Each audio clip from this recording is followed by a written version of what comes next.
everybody, and welcome to the very first FWA versus ROH event. I'm your host Tony Giles alongside Nick London. Ladies and gentlemen, welcome to the jam-packed York Hall in Bethnal Green.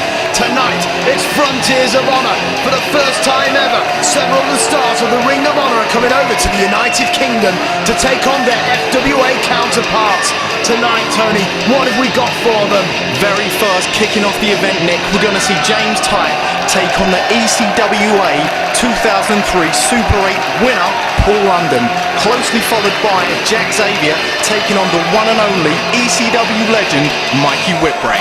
And also, don't forget, it's going to be the FWA debut of Burchill. He's going to take on the Duke of Danger and Simmons, Hampton Court, tonight. And then we're going to cap off part one with the rematch to end all rematches. It's going to be AJ versus my new best pal, Jonny Storm. You know, Nick, the less said about Jonny Storm in my eyes, the better. But at the moment, James Charles has just entered the ring. Let's kick things off.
Ladies and gentlemen, one of the top young lions in the FWA, James Tighe, is on his way to the ring to meet possibly the hardest challenge he's ever had to date in the form of Ring of Honor's own Paul London. James Tighe, he's fantastic. We consider him almost the first son of the FWA Academy.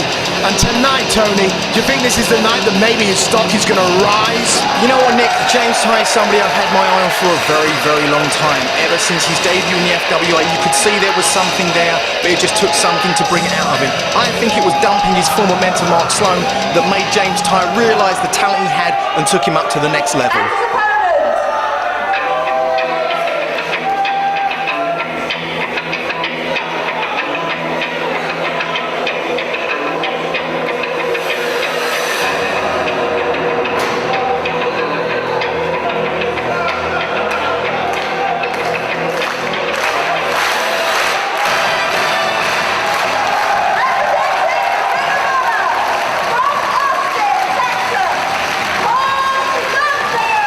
Very first time he's over here, Nick, and he's over representing the Ring of Honor versus FWA. It's the ECWA 2003 Super 8 tournament winner, the one and only Paul London, trained by none other than Shawn Michaels and Rudy Boy Gonzalez.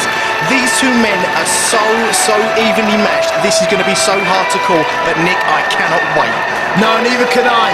Paul London, as of late, over the last few months in the Ring of Honor, his game has improved tenfold. He recently held the #1 contendership trophy, and that is quite prestigious in the Ring of Honor competition. However, tonight, it's not about the Ring of Honor #1 contendership trophy or any titles. It's all about the spirit of competition. FWA versus Ring of Honor. Referee Andrew Coyne now getting Paul London to the corner to check his ring boots. I'm not sure he's quite used to this, but he's going to have to because he's fighting over here in the United Kingdom. As we see both men, Nick, the obligatory handshake must start the match. When we have the handshake, then things can get underway. FWA and Ring of Honor officials spent ages trying to compromise on the rules for tonight. However, the handshake was kept in. For the spirit of competition, I think it's a fantastic idea. Both men have shook hands, and now we're ready to wrestle. As Paul London slowly making an advance there toward James Tighe, both men circling the ring as they go in for the lockup. And there they are, James, nice arm drag. James obviously making a statement there about his technical prowess. Both these men, as you said, so evenly matched. Technically, high flying, you name it, they're even.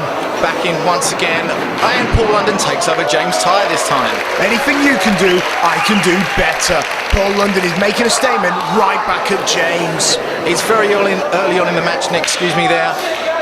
What do you think we're going to see out of this match, Nick? Is it going to be technical? Is it going to be high-flying? As James Tighe now goes in with a waistlock. Paul London reverses the waistlock of his own. James Tighe back again. Paul London, and they both part. Both men desperate to jockey for position there.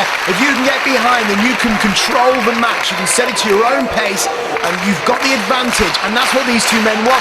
Both these men are under a huge amount of pressure here, Tony. Both men want to get the first point in this Ring of Honor versus FWA competition. You know, Nick, it has to be a little bit daunting. It's Paul London's first time over here wrestling in the UK, and he walks into York Hall Bethnal Green. He sees the over 1,000 capacity crowd, and he's wrestling James Tighe. He's got to have butterflies. For me, I'm going to give the advantage to James Tighe. Well, I'm not sure who's going to win this match, but whoever. I say the man who wins this match, that company will eventually win the whole tournament. The first point is so important. Paul London now, desperate to hold on to that headlock. But Tony, let me remind you, the last time James Tighe was in Bethnal Green, York Hall, he had that phenomenal triple threat match against ROH World and Xavier. Let's see if he can give us another match of the year candidate right here tonight. Paul London still with a vice-like grip there. James Tighe tried to break the headlock, but Paul London keeping it firmly on. James Tighe now with some blows to the abdomen of Paul London, and he sends him off into the ropes.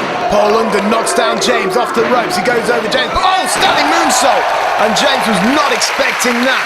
And now Paul London goes to kick to the head, but misses, and James with a waistlock. James Tighe with the waistlock there. Paul London, both men back up to his feet, in with the wristlock.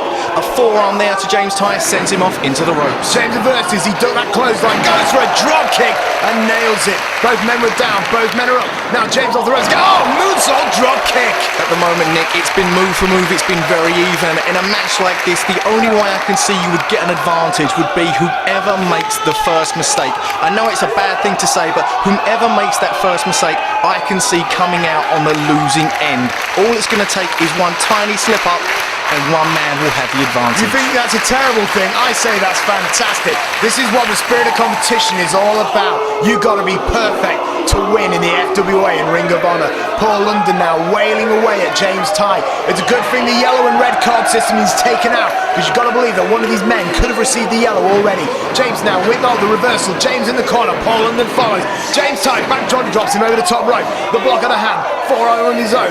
And Paul London now over the top. Oh, and a lovely head scissors takedown. A nice vaulting head scissors there, taking James from one side of the ring to the other. Paul London goes with the baseball slide through the legs. James Tighe goes with the kick, and Paul London, a lovely spinning heel kick, taking James Tighe down. Sweet Mother Mary, that was a hell of a kick, and now another moonsault drop kick.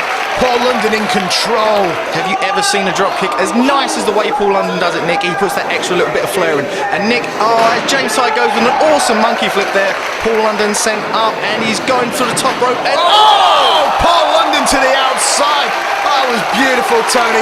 James Tighe used a nice technical shove to shove Paul London to the outside. Paul London just smacked his jaw across the railings on the outside, and that could be... Oh, wait a minute.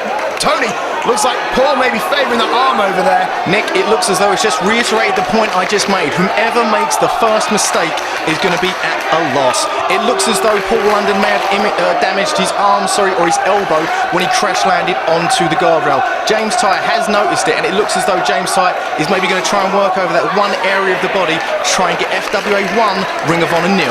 You know what, James Tighe, you started out as Mark Sloan's lackey, but look how far he has come. He is now on the verge of beating Paul London. James could very well get a great rep. Oh! Lovely arm wringer there, it looked like.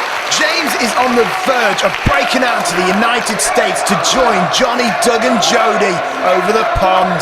You know what, Nick? I think it's a little bit too early to count out Paul London yet. He is a phenomenal competitor. Saying that, though, James Tighe is basically just working over that one area, but Paul London goes with a reversal there, and he has got a wrist lock, trying to shake the pain out of his arm as James Tighe... Oh! Awesome leg snap there. Oh, it looks as though he had the elbow, but he was also going for the wrist as well. Tell you what happened, Paul London was trying to isolate the arms of James Tighe, but because, oh wait a minute, it's going to tolerate, but Paul drags him down. James with a kick. Let's see where he can go here. James now over the top, misses. Oh, sweet, beautiful kick to the face of James there. Paul London in control. Where's Paul London going? Paul London's on the outside of the apron. He's signalling for something. I'm not quite sure what it is. Oh my lord! Shooting star press from the outside of the apron. Nick, there's like 5, maybe 6 inches gap out there, and he managed to shooting star press, but you saw the look of pain on his face. It's obvious that he's just hit his arm, he's hit his elbow. He may have taken James Tighe down, but has he done himself some damage as well? That was slamtastic, quite frankly, Tony. And now Paul London is working over the corpse of James Tighe. However, you've got to wonder whether that arm's going to come back to haunt Paul London. He is obviously injured, and you don't want to be injured in a match against James Tighe. Lovely roll up off the springboard. 1, 2, kick out. Springboard Oklahoma roll there, but it wasn't enough for James Tighe. Now, Nick, every time Paul London is using that arm, basically he's hurting himself. But at the moment, it doesn't matter because all he cares about is winning this match. James Tighe now with a waist lock. He's going for a German, but no, Paul London rolls him up. 1, 2, the kick out. A kick out there from James Tighe. Paul London, awesome enziguri, takes James Tighe over. Gorgeous step up enziguri there by Paul London, and now he's got the cover. 1, 2. Not quite. At the moment, basically, Nick, Paul London is wrestling this match with one arm. You can see him clutching it. He doesn't want to use it, but he will if he has to. He'll do what it takes to make sure that Paul London leaves a lasting impression in the York Hall Bethnal Green. Awesome senton bomb there. Did hurt James Tighe, but you can see the pain on Paul London's face. Paul London now, 1, 2, 3. Very close. I would have thought I could have got the free count. Paul London there drove the wind out of James Tighe. But James still had the energy, the kick out. Paul London now, a couple of unceremonious kicks to the back of James, and now he's got him in the corner. He's going to launch him out, but James is holding on for all he's worth. You see what James Tighe's doing there? He's blocking Paul London, but he's also wrenching the arm every time, causing more pain to Paul London. As Paul London up onto the second rope. Oh, but James reverses! No, wait, he's got him! He's hooked him at one strength, bridging! Oh, that was gorgeous. 1, 2, 3, no! It was a bridging fall-away slam there, Nick. Sorry to cut you off. James Tighe looks as though he thought that was going to be it, but Paul London still managing to get that badly injured arm up as James Tighe now into the ropes sends Paul London off. And now Paul London reverses, but James, gorgeous German suplex. 1, 2, 3, no! Oh, so close, Nick, the cross-arm German suplex. Every move James Tighe is doing, no matter what it is, suplex, arm wringer, it's all focused on one thing, the injured arm of Paul London. London has true heart and spirit. It's not surprising that his surname is London. He's a winner, Tony, and you know it. And there it is. Oh, sit down in the gear. No, sorry. Urinarchi suplex by James there. Could he get the win? No, not quite. As you see Paul London trying to lay some elbows into James Tighe's head there. Every time he's using that arm, he's trying to get some offense, but basically he's hurting himself even more. James Tighe seems to be signaling for something. Is this going to be the end for Paul London? James charges in. Nice knee there. Looks like he might be going for another one. Nice knee. Aim for the shoulder. Maybe got some of the elbow as well. As he's going now, he's off 1, 2. Oh! Taking Paul London down using his arm. Nick, Paul London, whole world of hurt. James Tighe knows what he needs to do. I think James Tighe has the right idea. I've never seen a man be dissected technically like James is doing to London here. But James, Asai moonsault to the outside, wiping out both men. Remember the FWA rules where the 20 count still applies here. If one of these men are counted out, still, it's a win for the other man. As we see referee Andrew Coyne checking on both men outside, he's telling Paul London he's got to get back inside the ring if he wants to make it a victory with honour, Nick. That's the way it's going to be, a pinfall or a submission. None of this counter business as James Tighe goes in for the pin. I imagine that James wouldn't want to win via counter, and neither would London. James now sending up London into the corner. Could we be seeing a superplex maybe, Tony? Nick, James Tighe can be awesome on the top rope, and so can Paul London. It looks as though James Tighe may be setting up. He's got hold of the arm. Is he maybe going for an arm breaker? Oh, Paul London's finding a way. Pretty much James. Could he be going for the London Star Press? But no, James cuts him off. It's why I'm thinking, Nick, Paul London on the top rope is a dangerous thing, especially if you've got a London Star Press looming over you. Although James Tighe is going, it looks as though he's going to go for an arm breaker. A snapmare off the top rope. James Tighe is down. Paul London is signalling for something. But James once again cuts him off.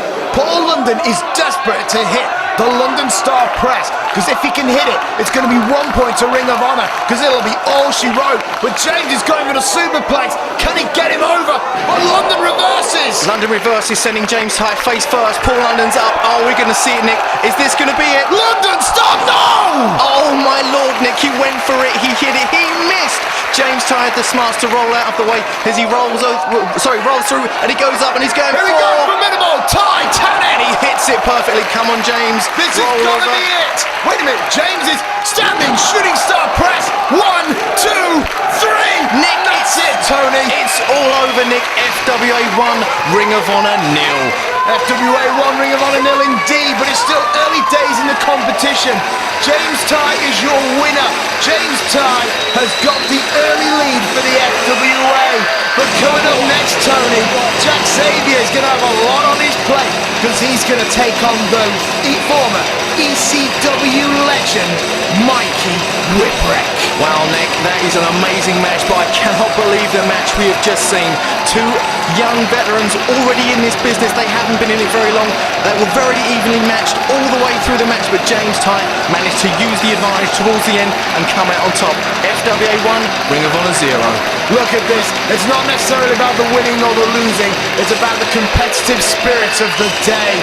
However, you've got to believe that if it wasn't for the injured arm of Paul London, which James Tighe handed to him early in the contest, Paul London would have had a fighting chance. This was a true battle of the young lions, Tony. James Tighe came out on top.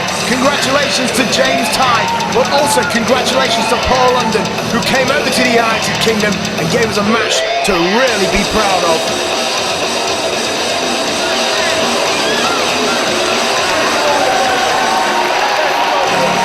As you can see, James Tighe, Ring of Honor, FWA. Two companies fighting for the same thing, the spirit of competition. What a great start for the FWA, but we're going to see if Ring of Honor will be able to catch up. There's still a lot more to come, but I'll tell you one thing, this match has set a very high standard for the rest of the evening to follow. And coming in now is referee Steve Linsky to referee the next match, and, well, he's not a very popular man, is he, Tony? Well, to be honest, Nick, no, he's not, but the two men that are going to be in this next match are...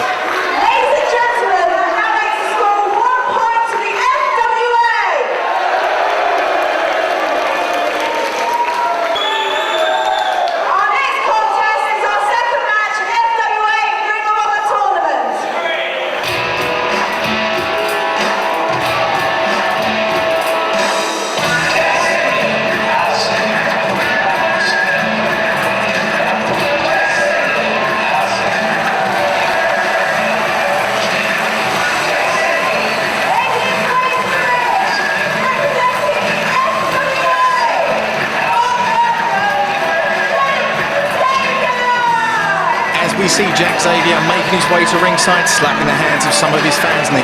Xavier made his debut in the FWA a little over 2 years ago, answering an open challenge issued by the show stealer Alex Shane. Now, although he wasn't able to win the match on that night, what he did manage to do was open the eyes of some of the FWA fans and open the eyes of the FWA management. Ever since that day, there's been a fire burning inside of Xavier, trying to get better and better. This has led him to classic matches against the likes of Doug Williams, Fleisch and the All England champion, the Zebra Kid. Will tonight be any different? Will tonight be the night that Jack Xavier goes one up against the ECW legend, Mikey Whipwreck? It was an absolute crying shame, Tony, when Jack Xavier was looked over for Rookie of the Year. But you've got to believe that a win over the ECW legend will more than make up for it.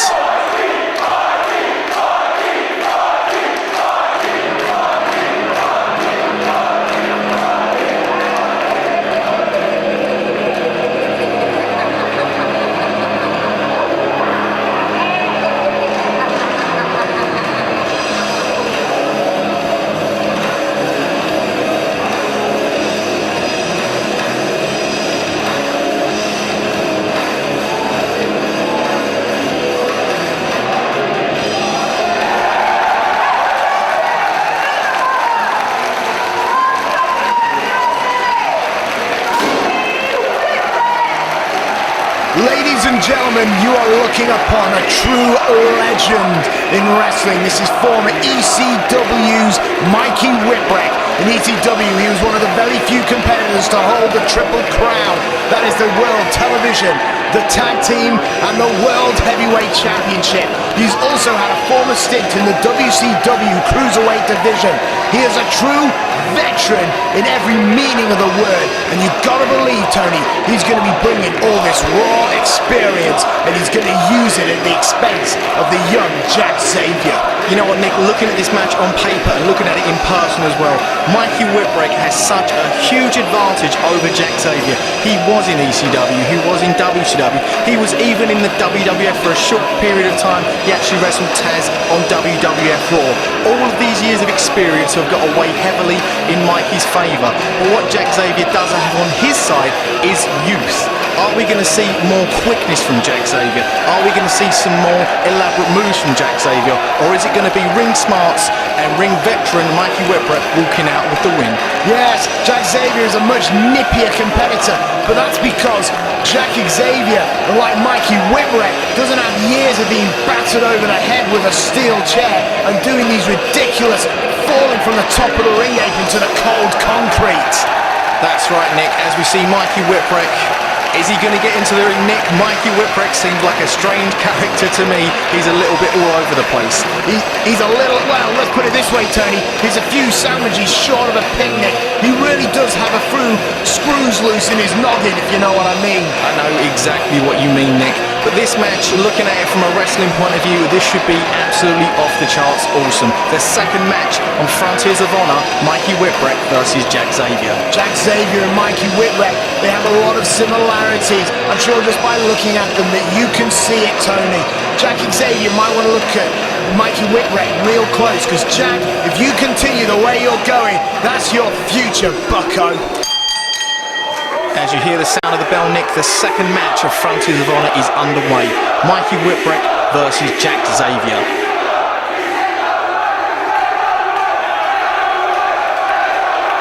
You can hear the fans are passionate here tonight, Tony. First they're chanting one company name, and then they're chanting FWA. You've got to believe that Jack Xavier will be fueled by the enthusiasm of the fans here tonight. It's going to be Jack Xavier versus Mikey Whipwreck. Mikey Whipwreck will be looking to bring the points. 1-1 for Ring of Honor and FWA. Meanwhile, could Jack Xavier possibly make it 2-0 for the FWA here tonight? You know, Nick, I've noticed something from the beginning of this match. So far, Mikey Whipwreck hasn't shaken the hand of Jack Xavier. Is this a case in point that Jack Xavier hasn't earned Mikey Whipwreck's respect yet? Or is it that he just doesn't think Mikey Whipwreck's worth wasting his time on? Well, let's be honest, Mikey Whipwreck has done it all. He has done the years, he has put in the wrestling, he has put in the blood, sweat and the tears. Jack Xavier, the only thing he's got over Mikey Whipwreck is that Jack Xavier has the best sideburns in the business. But that's it, Tony. That is it. If Jack Xavier wants the respect, he's going to have to earn it here tonight. It's true, Nick, and I couldn't think of a place where better for him to earn it in the York Hall Bethnal Green, facing none other than Mikey Whipwreck as we get set for the first lockup. And there we go, both men now struggling, so he's going to get a hold, but no, Mikey Whipwreck brings Jack into the corner. But let's see if Mikey's going to give a clean break. He's not going to, no. Jack got the clean break. The code of honor runs through the veins of Mikey Whipwreck here tonight. Of course, referee Steve Linsky inside the ring to make sure all the rules are upheld. Mikey Whipwreck and Jack Xavier circling the ring, circling each other, ready to get it on. And here we go in the second lockup. Let's see who can get a position here. Jack manages to get Mikey into the corner. Mikey's got his foot in the ropes. Will we see a clean break? And Jack gives him that break. Jack Xavier backing away, much the same as Mikey Whipwreck did. A lot of respect shown from Jack Xavier to Mikey Whipwreck. It would be nice if Mikey Whipwreck would do the same for Jack Xavier. They may both dress a little nutty, but let's be honest, both of these men are very honourable competitors. You know that, Tony, and so do I. This should be a fantastic match and a very appropriate one. Here we go, lock up, and there's Mikey Whipwreck. Very solid basic headlock there, and so Mikey's got the advantage to start this match off. Let's see if he can carry this momentum throughout the whole contest. Jack Xavier now escaping, manages to send Mikey Whipwreck into the rope. His shoulder block takes Jack Xavier down. Now Mikey Whipwreck's off the ropes, and now, no, Mikey Whipwreck onto his feet, back off the ropes again, ducks the clothesline. Jack now, tilt-a-whirl, reverse! Oh, face first sent down to the mat. There you go, Mikey Whipwreck. There's your introduction to the FWA. Jack Xavier, very innovating wrestler, much like Mikey Whipwreck. Many similarities between these two men. Mikey Whipwreck now working on Mikey Whipwreck, and there we go, Mikey Whipwreck flips up over the top rope. Jack with a forearm, and Mikey goes to the outside. Mikey Whipwreck sent crashing down to the outside of the ring. Jack's going to the dive, and no! Jack will pay for that later on, Tony. Up and over, and there was nobody there. Mikey Whipwreck saw what Jack was up to and moved out of the way. Jack Xavier looks to be in a very, very, very bad way at the beginning of this match, Nick. Jack Xavier looks like he could have hurt his back, his leg. Mikey Whipwreck now, and I don't like this, he's moving furniture out there, Tony, for lack of a better term. Mikey Whipwreck looks like he's looking for something out. Oh, Lord Almighty, Tony's found the chair. It looks as though Mikey Whipwreck's found something he's very, very used to. Is he going to inflict some of the same punishment he's had over the years on Jack Xavier? He likes the chair, he's going to use it as Jack Xavier slowly seems to be getting back to his feet. Maybe Jack Xavier is going to be forced to pay his dues. And now Mikey Whipwreck, solid punch to the head of Jack Xavier. Remember, the 20 count will be used here tonight under the FWA rulings. But here we go, Mikey Whipwreck now. He set him up on the table, Tony. What's going on? He's got Jack Xavier laid out for something. It looks as though he's got the ring bell somewhere, Nick. Oh, he rung his bell, Tony. Oh, that's gotta hurt. That has got to hurt, Nick. You're right there. As Mikey Whipwreck conversing with some of his fans.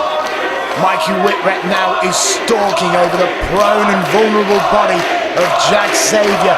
The veteran throws Jack into the crowd, and again, Jack dumped unceremoniously onto the hard wooden ground. Crashing down to the floor. Maybe Mikey Whipwreck, there's a method in his madness, is going to try something crazy here. And oh my Lord! Up and over the guardrail. It looked like he might have taken Mikey Whipwreck out. Jack Xavier, but he's taken himself out at the same time. Mikey Whipwreck just wiped himself out there. He just hit the cold, unforgiving floor, much like Jack did earlier in this contest. Let's see who can get up first and take advantage.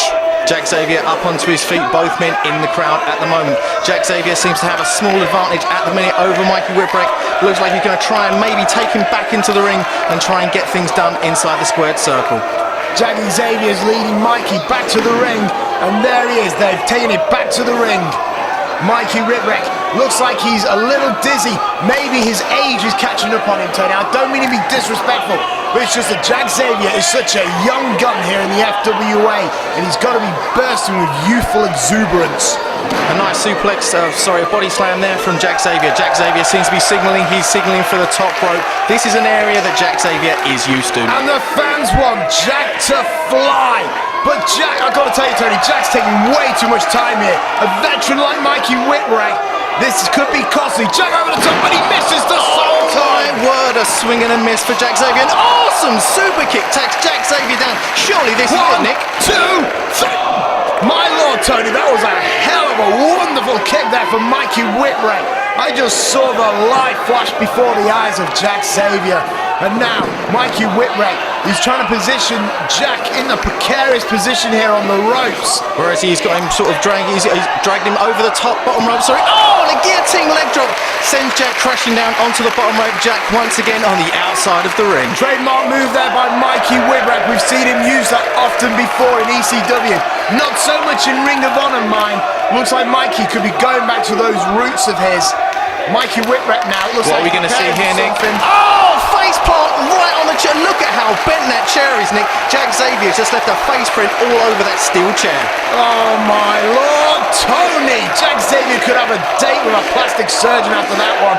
He was just forced onto that chair and his face must be damaged beyond belief. Jack is clutching his face, whereas Mikey Whipwreck is grinning like a madman. Mikey Whipwreck does seem there is a method to his madness. It's going to hurt Jack Xavier. He's not going to break him down bit by bit. He's going to take the whole thing in one go. You say there's a method to his madness, but Tony, let me ask you this: is it more method or is it just more madness? Is Mikey Whipwreck trying to bring pain to Jack? No, Jack Xavier kicked out. He's got too much heart, too much pride. The FWA versus Ring of Honor competition is on the line. As once again, Mikey Whipwreck is in control of this match, as he has been for most of it. Jack Xavier, he needs to get up, he needs to get on the offense, as Mikey Whipwreck showing a little bit of disrespect there with a boot to the head. Off the ropes, Tony. Jack comes back, but wait, swinging neck breaker, and both men are down. Could this be the turning point, Nick? Could this be the thing that that Jack Xavier needs? Is this going to be the point where Jack Xavier realises he's hurt Mikey? He needs to get up. He needs to get back on his offense. Looks like Mikey Whipwreck kind of had his neck twisted with that move, but I think Jack also took a bit of a blow to the back of the head. Mikey fell a bit funny onto it, but it looks like Jack might be recovering first here, Tony. Jack struggling to his feet, and he makes it. Both men are slowly getting up. Both men are very wobbly at the moment, and a punch from Mikey Whipwreck and one from Jack Xavier. Remember the red-yellow card system not in effect here. Punches will be a little more lenient. Off the ropes. Jack off the ropes now. And there we go. Hip toss attempt. But block over the top. Couple of forearms to the head. And here we go. Jack liner. Nice one. Jack Xavier using the offense, using the momentum. 1, 2, 3. Oh! Mikey Whipwreck managed to get the arm up right at the closing seconds. Look at Jack Xavier's face. Come on, ref. I thought that was a free. I believe you too, Jack. I swore that was a free myself. But the competition continues here tonight. Mikey Whipwreck is one tough customer to put away. Jack now, he's sending Mikey into the corner. Mikey hits the corner, but a foot to the face. And now Mikey climbing up. This could be dangerous. Could it be tornado DDT? No, it was an attempt. Jack Xavier blocks. He goes in for the clothesline. Mikey Whipwreck. Oh, Russian leg sweep. The back of Jack Xavier's head crashing down to the mat. 2, 3. No, another kick out. I gotta tell you, for a madman, Mikey Whipwreck is a fantastically technical wrestler. Mikey Whipwreck was concerned with the referee. Hang on a sec. Jack up. No! Bloody hell, where did that come from? Jack Xavier used the last little bit of energy he had. He managed to nip up and clip Mikey Whipwreck down the back of the head. Both men are down now. Both men seems as though they are out for the count. Both men look like they're dreaming, and this could come down to a double count out. As we see both men now, they're not moving very quickly, Nick. I've got to say, referee Steve Linsky is putting the 10 count in. Jack Xavier, though, slowly, ever so slowly, trying to make it to his feet. Referee Steve Linsky's nearly reaching the end of the count. Can Jack get up? I think he just barely made it. Barely. Yes, the match is continuing. Nick, he's going to need the ropes to hold him up as Mikey Whipwreck himself is slowly getting up. Jack Xavier is signalling for the end. He's calling for it. Are we going to see the roll and release X-Plex, or are we going to see the Xaviator? Both moves very vicious, but it looks like Xaviator set up. And here we go, takes him up. Xaviator. He's got him down. Surely this is it. 1, 2. No! Mikey Whipwreck's managed to kick out of Jack Xavier's finisher. Look at the look on Jack Xavier's face. 1, 2, 3. Come on, ref. I thought that was it. When you consider that Mikey Whipwreck has been taken from the top rope through several hundred tables, chairs, thumbtacks, you name it, to a cold concrete floor, I'm not that surprised he kicked out, but all the same, the Xaviator is a devastating move, and Mikey Whipwreck kicked out. Jack must be wondering, what have I got to do to put away this man? Mikey Whipwreck's got the foot, takes him over, and oh my word, he must have learned one of those kicks from his former tag partner, Yoshihiro Tajiri, taking Jack Xavier down. What a crushing blow. Is he going to be going for the same sort of thing, Nick? Is he going to do the same thing again? He's pulling Jack Xavier up. He's picking him up. He set him up. Maybe he's going with Xavier himself. No! Oh my word! whippersnapper Jack Xavier is out. The original whippersnapper. 1, 2, 3. Oh! Jack Xavier managed to kick out of Mikey's finisher. Look at Mikey. 3. It took 3, referee. I'm a former world champion, and that's all it took. Jack Xavier proving that he really wants to walk out of here tonight. 1 up on Mikey Whipwreck. Tony, have you ever seen anyone kick out of the whippersnapper? Oh, I haven't, and now this match continues. Jack's over the top rope. He's got him with... He goes to the wheelbarrow. He's managed to... 1, 2. He's got it. He's got it. Jack Xavier's done it. 2-0 FWA. Jack Xavier's beaten Mikey Whipwreck. Bloody hell, Tony. He just got him out of nowhere. He rolled up Mikey Whipwreck. He rolled up the former ECW legend. But more importantly, it's 2-0 to the FWA. Nick, I am well and truly stunned, pardon the pun. I'm sure when Jack Xavier clears the cobwebs from his head and realises he's just beaten Mikey Whipwreck, he won't believe what has happened. Mikey Whipwreck is up. Mikey Whipwreck, fair enough, I got beat. I thought it was only a 2, but it was a 3. Mikey Whipwreck cannot believe it, and you've got to believe that the Ring of Honor locker room must be sweating now. They're behind on points. Oh, Mikey Whipwreck looks just a little insane. Can you feel the tension, Tony? Nick, what are we going to see? Mikey Whipwreck's throwing his shirt off. Are we going to see round 2, Nick? It looks as though it might not be over. Mikey Whipwreck is in now. Well, I can just feel the tension here. Referee Steve Linsky confirms that Mikey Whipwreck was indeed pinned. 1, 2, 3 by the young rookie.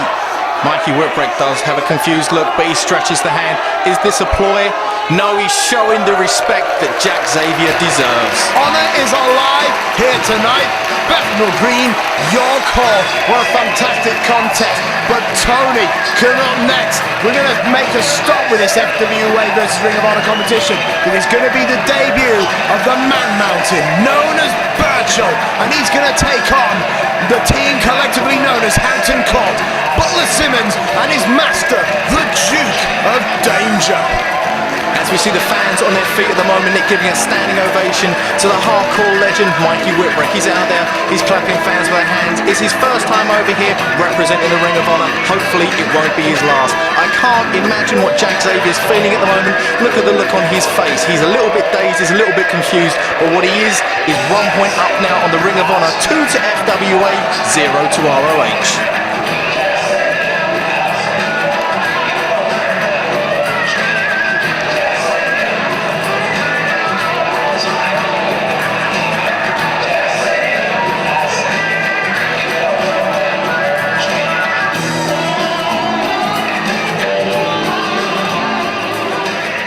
May 17th, 2003, FWA, Ring of Honor, Frontier of Honor. Today is going to be Loki versus a gentleman who's very dangerous in that ring, and he goes by the name of Fleisch Barker. Now, Fleisch Barker, you claim to be this big shooter, this big danger in the ring. I'm not here to prove anything other than what I do. And that is every time I step into the ring, I prove that it is not the size of the fighter, but the size of the fight he will bring. Fleisch Barker, when that bell rings, all you can do is be ready.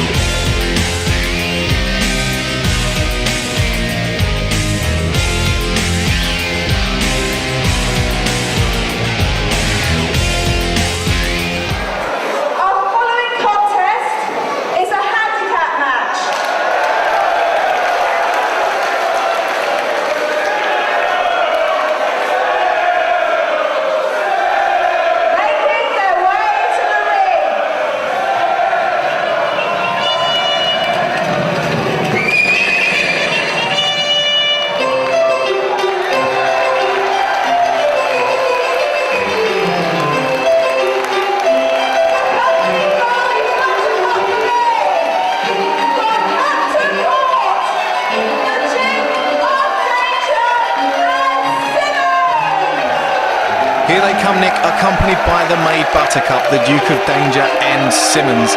Tonight, wrestling the rookie monster known only as Burchill for the very first time. Now, Nick, it's very strange to me, but Simmons is one of the most popular wrestlers in the FWA. I'm not entirely sure why. Maybe it's his spiffy dress sense, or maybe it's his fine recipes on frontierwrestling.com. All I can say is this: tonight, Hampton Court have certainly got their work cut out for them. Aye, Simmons is indeed a very popular man. I can't quite figure out what it is. But Tony, a question we've got to be talking about is on the British Breakout Tour, the Duke of Danger at the hands of Hayde Ranson broke his arm. Now apparently he was cleared to wrestle, but I've noticed he's still wearing that cast. Tony, do you know anything about this? Nick, I'm not entirely sure. I'm sure the Duke will clear things up for us right now.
Nick, I can't believe this. The Duke of Danger has got out of his match with Burchill by hiring Double Dragon. What on earth?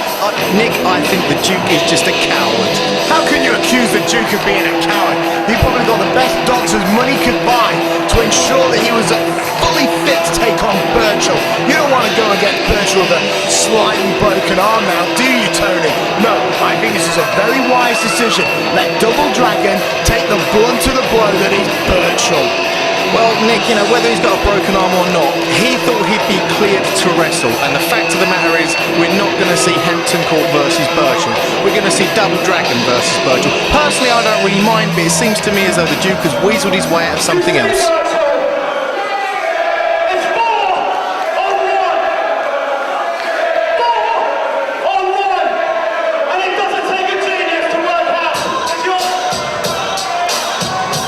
Nick, I can hear the music, but Nick, that sounds like the old school music. It sounds eerily familiar. What is this? It's Dean Ayers! Dean Ayers is back in the FWA. Oh my lord, I can't believe it. What's he doing coming out here, Tony? He's not scheduled to be here. He's not on my papers or anything. Nick, at the moment, I'm lost for words, but it appears Dean Ayers isn't.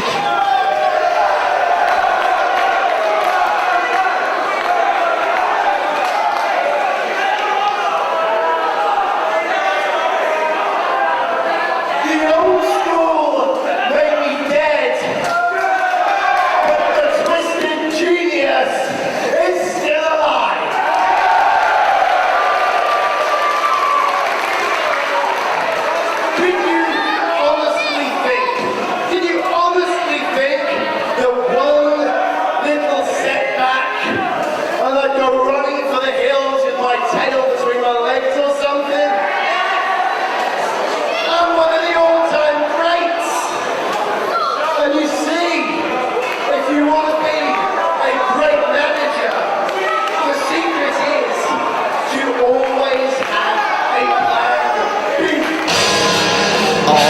know, Nick, I can hear the music now.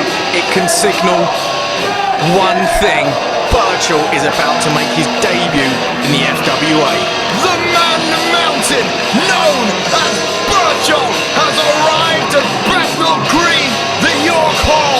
This man has a promising career in front of him, but first he's got to get through Double Dragon.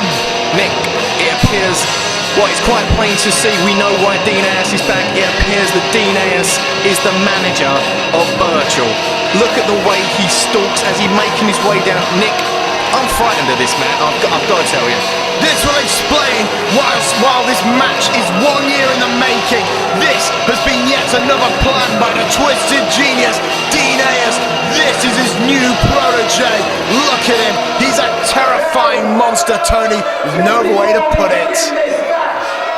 My legal team has advised me to read you the following statement. You two are entering this ring at your own risk. Mr. Burchill and Mr. Ayers cannot be held responsible for any broken bones. And here he comes, Tony, but Double Dragon are straight on top of Burchill, stomping away. Raj goes, Ross John, they do not want Burchill to get onto his feet. The match is underway, Nick, and this seems to me to be the only way you could possibly tackle someone as big as Burchill. 2-on-1 at the same time. Ross and Raj now kicking away the legs of Burchill, but they whip him off the ropes. Burchill no, blocks it. Elbow, clothesline, and another one. My lord, Tony. Both men are down. That has got to be one of the most impressive starts I've ever seen as Ross Jordan goes in. Oh, the nice Northern Light suplex there, and straight up in one movement. A rolling Northern Light, and now, here we go. It's the Air Raid Crush. Oh my lord, Nick, that was amazing. My lord, Ross Jordan is dead. I'm speaking to Ross in the back. He's seen this as a stepping stone, but looks like Burchill just crushed that stone, and now he's got Raj. Raj now, sunset flips over, but no. Burchill's got him back onto his feet. Burchill, Raj with the kicks to the stomach there and the legs of Burchill, trying with some elbows, trying to break free as he's off the ropes. Up he goes, and Burchill, sit down powerbomb. Looked like Raj was going for a hurricanrana, but Burchill saw where he was going. Powerbomb, it could be over. 1, 2, but what's Simmons doing? Simmons pulling referee Andrew Coyne out of the way. Simmons knew this was all over. I am sick of Simmons and the Duke. Simmons may be the most popular man in the FWA, but he had no right getting him on. Now Burchill is stalking Simmons. Simmons, get out of there! He might be popular within the FWA, but he's not popular with Burchill at the moment as he's running with his tail between his legs. Burchill is a man on a mission. Simmons tricked Burchill into the ring, and now Double Dragon stomping away again on Burchill. This can be the only plan of attack I can see, Nick. They've got to concentrate on him 2-on-1 all the time. Keep with these double team attacks. There's no way in the world they could take him one at a time. You know, it's obvious that the tactics of Double... Oh! That bloody hell, Tony, that was lovely. It's obviously the tactics of Double Dragon is not to have the technicality of Doug Williams or the agility of a Johnny Storm. It's just to stomp him into the ground and to keep wailing away on this monster. However, Burchill just keeps getting back onto his feet, Tony. This is horrendously terrifying. You know, I don't know a whole lot about Burchill, Nick, but I'd say he probably stands around 6'4", 6'5", and around 300 pounds. All I can say is the man is amazing. Oh, nice double hip toss there from Double Dragon, and a double elbow. And a double nipper. Double Dragon are in control. Ross Jordan, Raj Ghost are taking in the adulations of the crowd here at the York Hall. Oh my lord.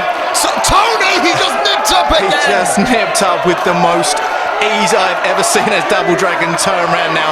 Please, Mr. Burchill, please, as Raj Ghost sends his tag partner into Burchill. Looks like Ross Jordan will be a sacrifice, but no, Raj Ghost kick to the gut, whips Burchill. Burchill underneath, knee to the gut. It looks like he might be setting up for this finisher of his. We don't have a name for it yet, but whatever it is, it's devastating. He's setting up the Raj escape. Raj managed to escape, but blocks his friend in the corner as we see Raj Ghost now. Burchill going for the suplex. What's this? Oh my lord, FWA! Nick, that was 2 suplexes at the same time, a German and a belly to belly. My word, have you ever seen anything quite like it? Ross and Raj just flew all the way across the ring from one corner to the other. and it looks like he's going to try and finish off Raj now. Nick, Burchill, at the moment, all I can see, Burchill is unstoppable as both members of Double Dragon are down and they're not moving very far. Burchill's just made a small pile of corpses, and oh no, we have seen the agility of Burchill before. What could he have in mind? Nick. Tony, I don't like the look of this. Oh, Raj and Ross are gonna die, Tony. He's on, oh, he messes, but he was on one side of the ring to the other side of the ring and he made it, but Double Dragon managed to weasel their way outside of the ring, and for the first time in this match, Burchill may be hurt. Raj and Ross were nearly smidged together to become Siamese twins, but thankfully they rolled out of the way to the safety on the outside. They're with the Duke, they are with Simmons, they're going to try and recuperate. They're talking tactics on the outside, Tony. What can they do to beat Burchill? Well, I'm not entirely sure, Nick, but Burchill, what's he doing? Burchill's looking up. No! He's down! A suicide dive over the corner turnbuckle and he stands up straight away. Look at this man. This is the future of the FWA. Burchill has just destroyed not one, but two tag teams, Hampton Court and Double Dragon. Under the twisted genius Dean Ayers, he is making a hell of an impact here tonight at the York Hall. Nick, this is the man's first match. Have you ever seen anybody make an impact like this in their first match? I don't think I have, Tony. There's Dean Ayers mocking Raj Ghost. He's getting Raj Ghost to wait for the camera, Mr. Ghost, because it's the last time they're going to see you. As Burchill now sends Ross Jordan up. Oh, Ross Jordan up and over. Very nice little flip over the top rope there. Raj seems to be setting up. Springboard, but Burchill's caught him. He's caught him, and this can only mean one thing for Ross Jordan, and that's a bad thing. Rolling Samoan crash, and now, if I know him, standing moonsault. Nick, I am losing my voice. I am lost for words. What do we see here? Oh my God! Standing star press! Ross Jordan is dead! So much for Ross's dreams of becoming an FWA superstar. Burchill just crushed him, but Raj is on the top row. Raj is on the top row. Ross Jordan is holding his ribs now, hoping he's still got some left. As Raj goes up onto the shoulders now and unceremoniously dumped by Burchill. What's Burchill doing? He can't... Oh my Lord, Tony! That has to be about 15 stone of dead weight he just picked up. And now, the finisher with no name has yet just wiped out Raj. Referee Andrew Coyne went down with a free count. The ref went down, but Burchill's still standing. Dean Ayers is signalling to Burchill. I don't know what's going on, Nick, but Burchill, he's not going for a pin. Maybe he's there to inflict some more damage. Oh my God, Tony, referee Andrew Coyne is counting both men down. We could see an unprecedented double knockout for Burchill here. Is this what it is? Referee, I think he's got to 8. No, 10. It's all over. It's a double knockout. Burchill in his first match has managed to knock out a tag team on his own. No help. Burchill has managed to destroy Double Dragon. Dean Ayers has just led the first victory for Burchill. The first victory of what could become a string of victories here in the FWA. Nick, look at the carnage in the ring. Double Dragon are down. There's security everywhere. Hampton Court, they want no part of Burchill. I can kind of understand now why Hampton Court didn't want to face Burchill. Tony, there's only one word that you can use to describe this. Pure, utter, unadulterated chaos. But there's only one thing that could top this, Tony. You know what's coming up next. It's going to be AJ Styles taking on Jonny Storm, a rematch from British Uprising. The competition continues.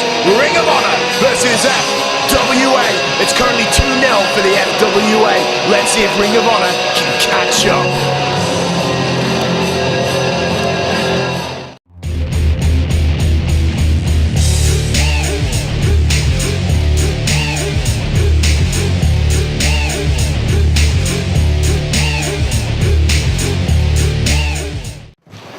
When the family speaks, you people will listen.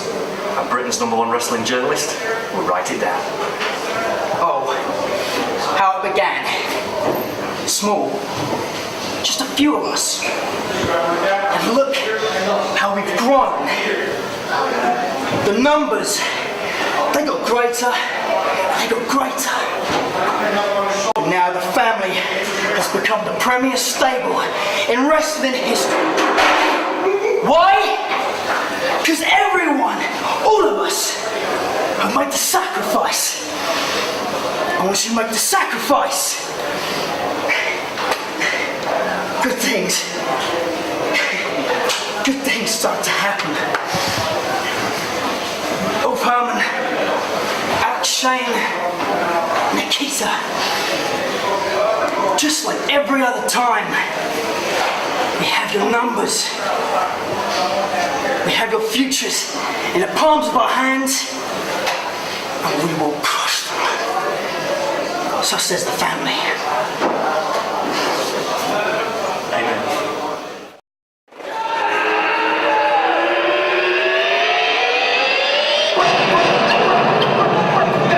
Ladies and gentlemen, coming up next, it's going to be the rematch to end all rematches.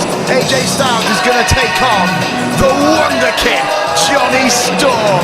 And here comes the man himself.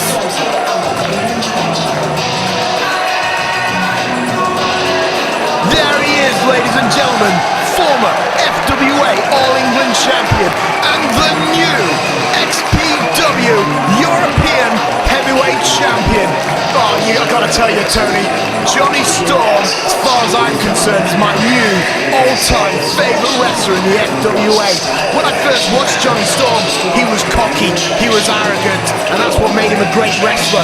But when I started watching him in the FWA, he was hippie and happy and hoppy, and Tony, it made me sick. But when he won that XPW title, he slapped Jody, Fleisch and the rest of the FWA locker room right across the face. He's got the cockiness back, he's got the attitude back, and he's going to take it all the way to the top. Well, Nick, that may be your opinion, but for me, as pro-FWA as I am, I'd like to see AJ Styles slap that cocky grin off Jonny Storm's face.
We see the phenomenal AJ Styles making his welcome return to the York Hall in Bethnal Green, taking on once again Jonny Storm. We thought we would see a rematch between them at season's beating, but unfortunately Jonny Storm was injured at the hands of Jody Fleisch. Nick, you yourself have said it, this will be the rematch of all rematches, and personally I can't wait. Well, the first time these two men met was at British Uprising, and all the fans called it match of the night, and I have to agree with them. Let's see if AJ Styles and Jonny Storm can do it again. But I gotta tell you, when Jonny Storm is in the match, it's guaranteed to be match of the night. Fair enough, Nick. Jonny Storm is a very, very talented athlete, but a lot can be said for AJ Styles. Although he wasn't victorious on his first trip over here, the second time round, you know, it can all change round. At the moment, Jonny Storm does have the advantage with 2 points to the FWA. ROH are lagging at the moment, but is AJ Styles going to be the one to turn it all round for the Ring of Honor? So, Tony, you want AJ Styles to win, correct? Nick, answer me. Right, Nick, from an FWA point of view, I'd like to see FWA go through and win every single match. But from a personal point of view, like I've said before, I'd like AJ Styles to give Jonny Storm a big slap. That was such a coward answer, Tony, and you know it. You want AJ Styles to win because, unlike me, you're not a patriot of the FWA. And look at AJ Styles offering the hand. It's obvious he's going to try some dirty, cheap, underhanded tactic. but Johnny Storm was too wise for AJ. Quick clap of the hand, let's get the match underway. As both men circling the ring now, we're about to start off. If this is anything like their first encounter, it's going to be off the charts. And they lock up. Johnny Storm now he's dancing around AJ, taking him to the ground. Amateur remove. Oh, and that's him saying that on the mat I'm better. Johnny Storm is just being very, very cocky at the moment. He's showing no respect to AJ Styles and no respect to these fans. He's saying, look at me, how great am I? Well, let me remind you, Tony, this cockiness is what brought Johnny Storm to the dance in the first place. He's been losing his cockiness as of late, but now he's on the rise of his career. He's a European heavyweight champion, and now he has the privilege to face the best on both sides of the ocean.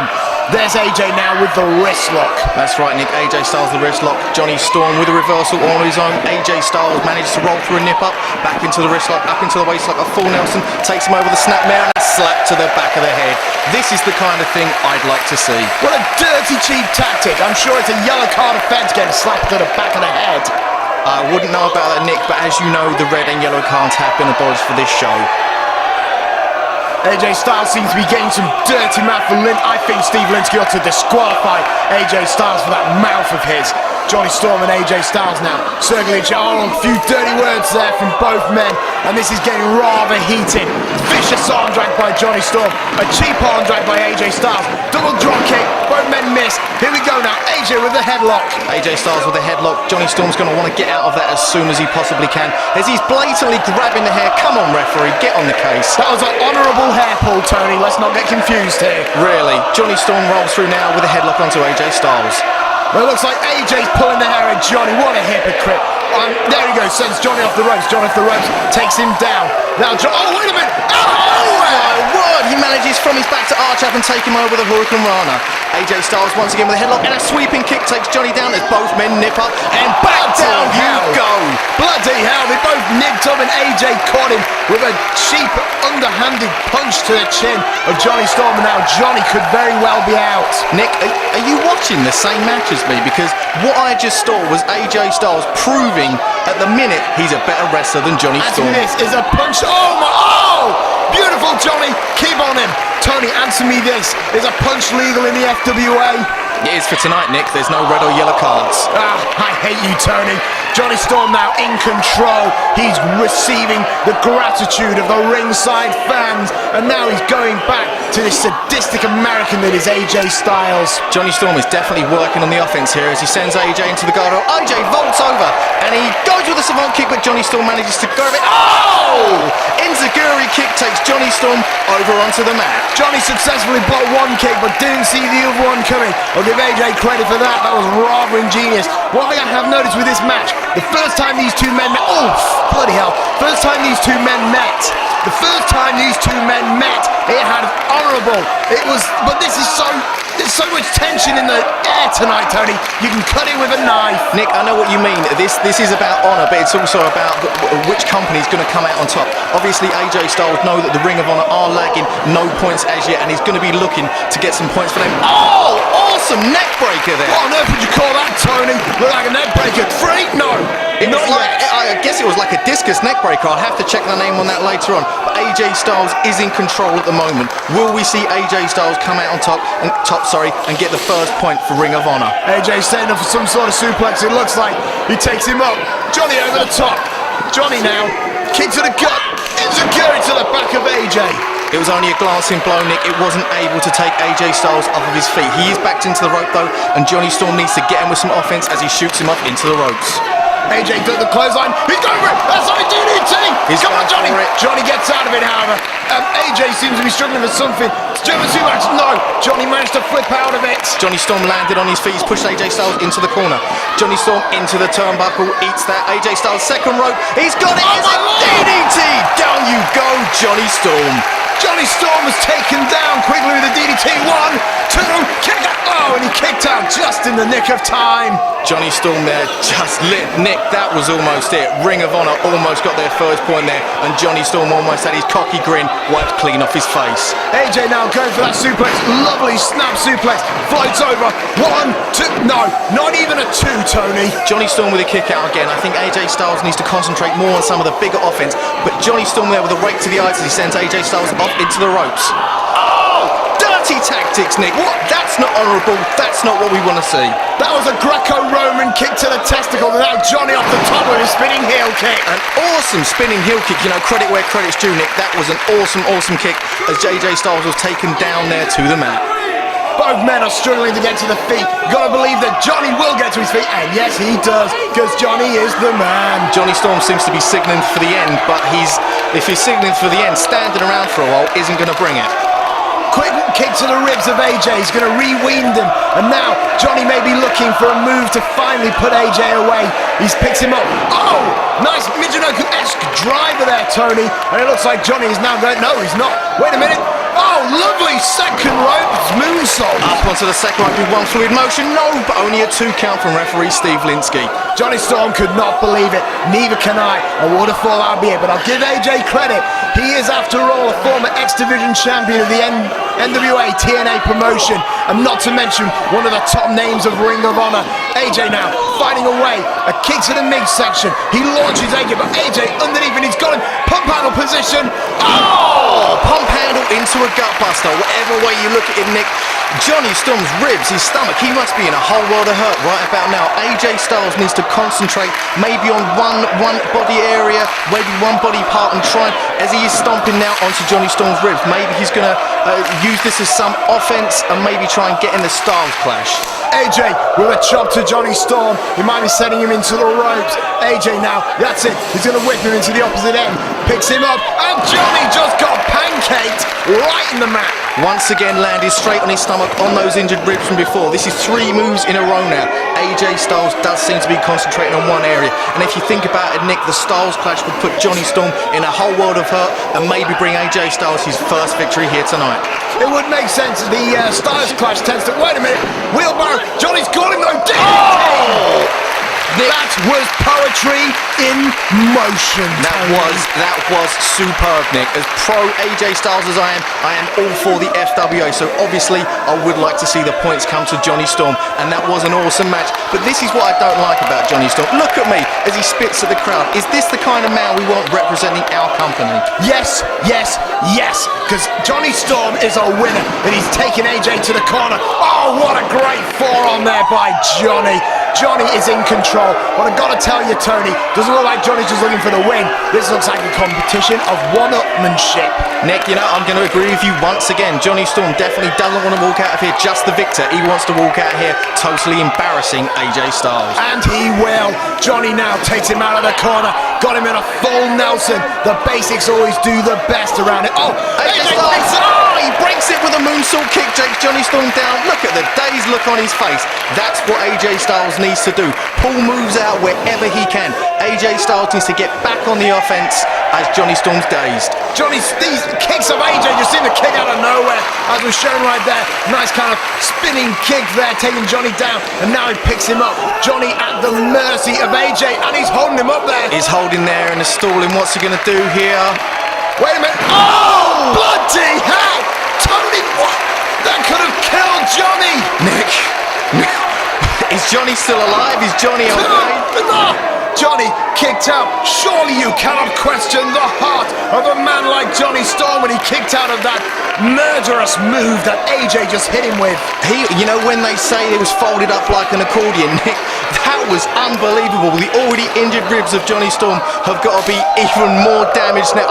That was the most devastating brainbuster I've ever seen, as both men now are firing back with chops and blows to the head, trying to get the advantage. Johnny now tilt-a-well, but AJ couldn't hold him. Wait a minute, he's turned around, called Johnny. Looks like, oh my lord, wheelbarrow German suplex. Johnny took it right on the back of the head. Johnny Storm tried to weasel out there, but AJ Styles already knew a counter to what Johnny Storm was trying to do. Managed to turn it round into a very nice wheelbarrow German suplex. Both men have gone to the outside now. Nick, this can only be bad for one thing. Oh my word! Johnny Storm just back body dropped AJ onto that rampway. Now in Ring of Honor, this is highly discouraged. We don't want outside brawling, but in the FWA, the 20 count rule will apply. Both men will fight to the outside, and they must make it back to the ring before the end of the count. However, saying that, Steve Linsky seems to be following them. He wants them back in the ring, and I'm not surprised. We don't want a draw in this match. We want Jonny to help FWA get a clean sweep here tonight. Your call, Bethnal Green. As Johnny Storm vaults up using the rigging there. No, AJ Styles manages to have a carry. Oh no! Is he going to do it? He looks like he's going for the Styles Clash onto the rampway, but no, Johnny Storm has managed to roll through. But AJ Styles manages. He's still got hold of him. He's held it on. He's still got hold of him. Styles Clash. And he's taking him up. Oh my! Well, powerbomb onto the knee. Nick, I can't believe it. I'm just thankful that AJ didn't hit the devastating Styles Clash on the top of the rampway. That would have been all for Johnny's career, but Jonny, through his own skill, managed to escape. Nick, so far AJ Styles has worked over the ribs. With a devastating move like that, he's working over the back. Before, it was about the spirit of competition. Now I really truly believe that both these men just want to hurt each other. How can you like a wrestler like AJ Styles when he sadistically dumps the body of Johnny Storm onto the rampway like that? Jonny could be facing serious injuries here. The freak out. Will he be torn? No, Johnny Storm kicked out. Last minute, Nick, last minute. I don't know, I think Johnny's proving why he is, without a shadow of a doubt, the #1 wrestler here in the FWA. You know, Nick, I'm not going to take anything away from Johnny Storm. He is a fantastic wrestler. I just don't like him Johnny as a firing person. back. And he took that one. AJ's got it. Back suplex. Oh! A back suplex, but he held on. Johnny Storm once again folded up his head, his body. He's still kicking out though, Nick.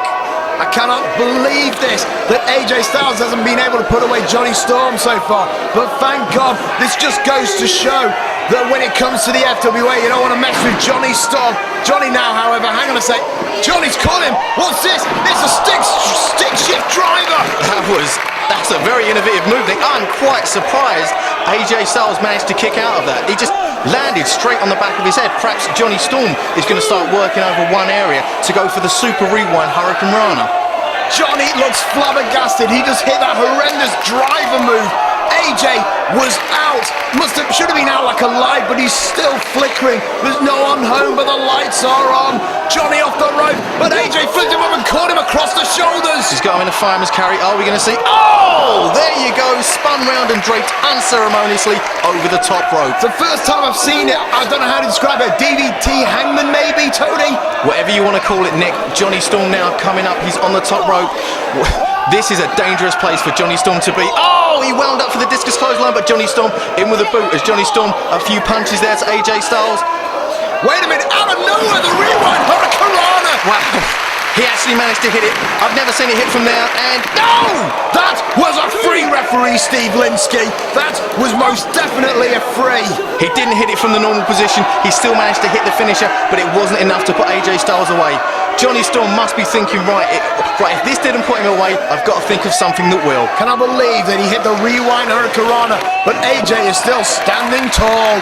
Johnny now, backdrop to his outside, but Johnny holds on. He's climbing to the top rope. AJ doesn't see him, but he does now. He turns around at the last minute. AJ Styles manages to catch him though. Are we going to see it? He's going for it. Can it be? No! The Styles Clash. This is it. It's all over. Come on, ref. 1, 2. Johnny! Oh, thank the sweet Lord, Tony. I cannot believe that Johnny just kicked out of the Styles Clash. Nick, the first time we saw AJ Styles hit the Styles Clash on Johnny Storm, unfortunately there was no referee in the ring. I am of course talking about British Uprising, and AJ Styles wasn't able to win. This time Johnny Storm managed to kick out. I've seen loads of AJ Styles matches and nobody kicks out of the Styles Clash, but Johnny Storm just proved me wrong. Both men have hit their ultimate move. It looks like AJ's going for one more Styles Clash, but Johnny fights out. Right hands by both competitor. AJ the strongest, but wait, Johnny's caught him. What the? Oh! Nick, that's got to be it. 1, 2, 3. Oh, 3! That was a freak! Tony! It wasn't a powerful kick out, Nick, but he did the job. All he did was drape the arm up, but he still managed to continue, still managed to be in this match. Johnny Storm is less cocky now. He's thinking, right, okay, what have I got to do now? He's kicking out of this, he's kicking out of that. It's going to take one ultimate move. A nice headbutt there from Johnny Storm as he drives AJ Styles into the corner. Johnny Storm now taking AJ to the top rope. He's hit all these powerful moves. Let's see if the top rope Hurricanrana could get it done right here tonight. Ring of Honor versus FWA. Come on, Johnny, hit it and take it home. Oh, AJ Styles has caught him. We've seen this before, Nick. Is he going to go Johnny, for the fight second for rope? it. But wait, Johnny escaped. Johnny is down, but he's back up. And here we go. Wait, springboard, Hurricanrana. Wow, a Hurricanrana taking AJ Styles from the top rope down, Nick.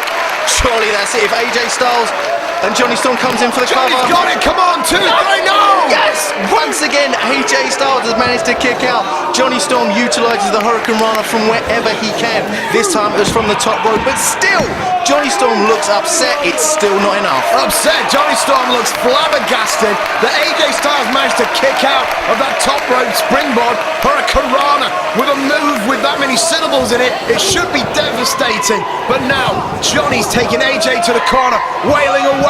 He could be setting up for something, maybe the rewind, but no! AJ caught him with a forearm. AJ and now, Styles, he manages to block him, and that was a powerful clothesline, taking Johnny Storm down to the mat. AJ Styles is going outside. What are we going to see here as he springboards up? Oh my word! 50-degree moves on Johnny. 1, 2, 3, he get it. AJ Styles won. 1 point to the Ring of Honor. He got it. He ended the match. No, it was free, Tony. It was 3. AJ Styles with the springboard 450 style splash. AJ Styles won, bringing the Ring of Honor back into the race. It's 2-1.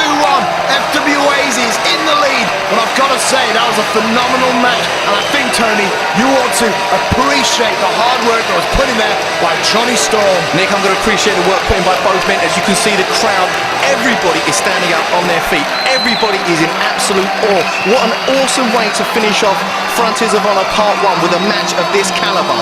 Well, we've got a lot more to look forward to, Tony.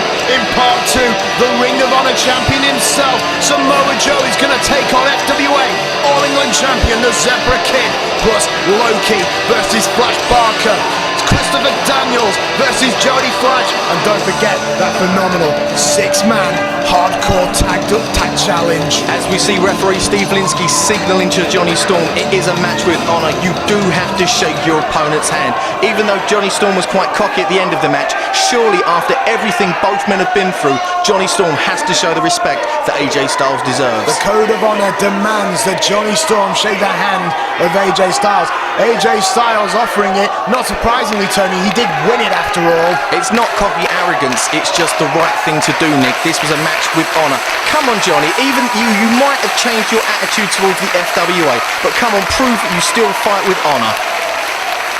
I would never Nick, fall. there you have it. We've seen it, the handshake there from Johnny Storm. But Johnny Storm, you dirty Nick. Good Johnny, stomp him away. Stomp that American into the ground. Johnny Storm is proving why he is a champion, Tony. And what's Johnny going for? Yes! Go for it, Johnny! Come on, waffle his brains for breakfast. Johnny Storm proving he's a champion, yeah, Nick. Do champions use chairs? Do champion needs chairs? Johnny Storm's just a small man with a big man's attitude. But wait, we see the Phoenix Jody Fleisch running from the back. Well, we got to wait. What's Jody doing here? Wait, he dumps the clothes. Oh, drop kick to Johnny Storm. Johnny spills the outside. Very strategic escape there, Tony. Johnny Storm with a swing and a miss on the chair on Jody Fleisch, and you can bet your ass, Nick, Johnny Storm is outside that ring. Johnny Storm wants no piece of the Phoenix Jody Fleisch. Well, not surprising, he has got a chair in his hand. But Johnny Storm, Jody Fleisch, the tension is building between these two. Oh, I fear the day when these two meet, because hell will just burn down and the building they're in will crumble away. What a phenomenal match, and what a phenomenal first half it's been for the Frontiers of Honor. Nick, you gotta believe this is not gonna be the end of this story. There is so much animosity between Jody Fleisch and Johnny Storm.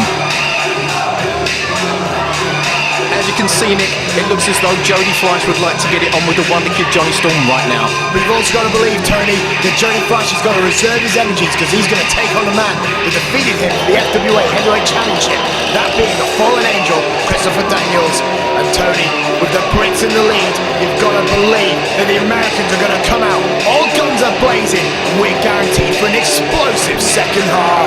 I'm Tony Giles. And I'm Nick London. And from all of the FWA, this has been Frontiers of Honor, Part 1.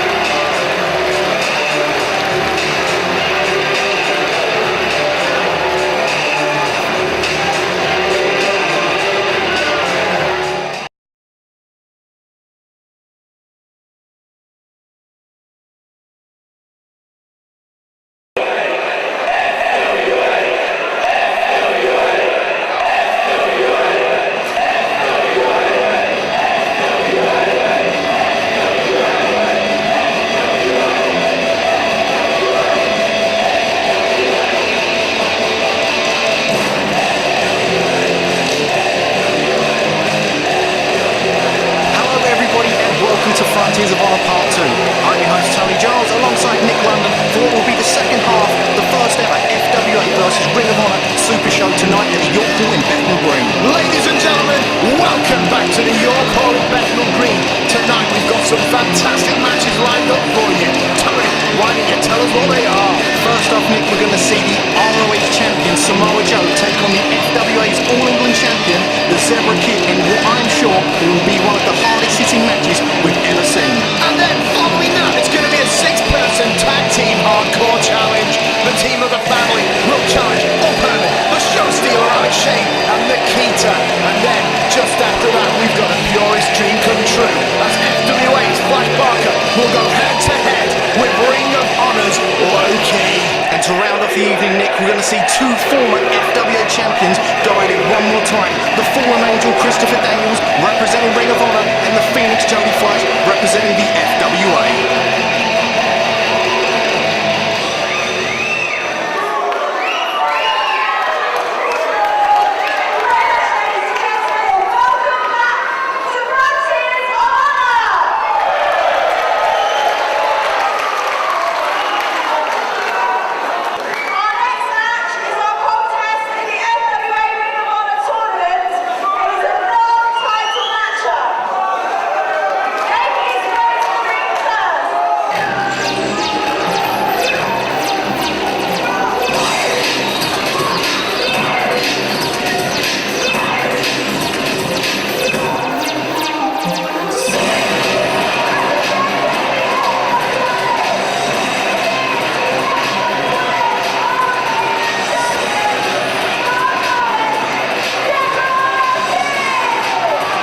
Ladies and gentlemen, the Zebra Kid, the current FWA heavyweight champion of the All England division. But I've got to tell you, Tony, what's missing from this picture? And Nick, it looks as though the Zebra Kid is without his FWA All England title at the moment.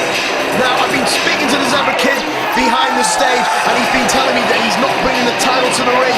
This is because this match is a matter of honor. There is no title on the line, only Ring of Honor versus FWA competition. There's a lot of pride on stake here.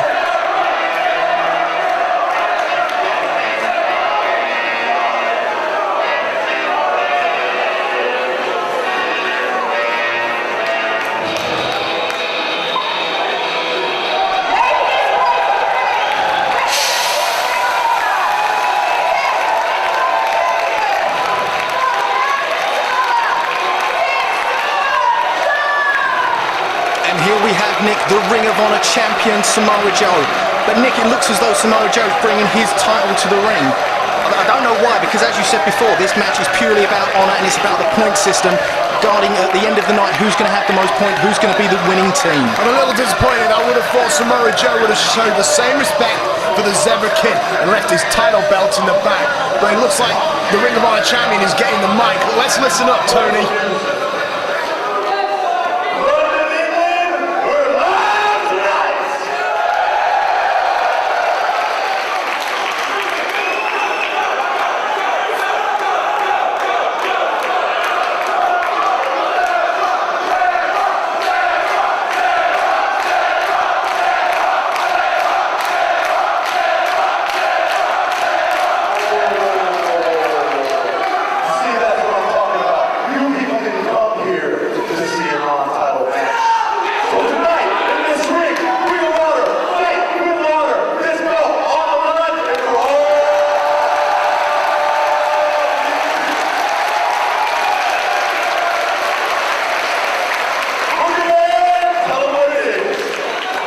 Well, there you have it, Nick.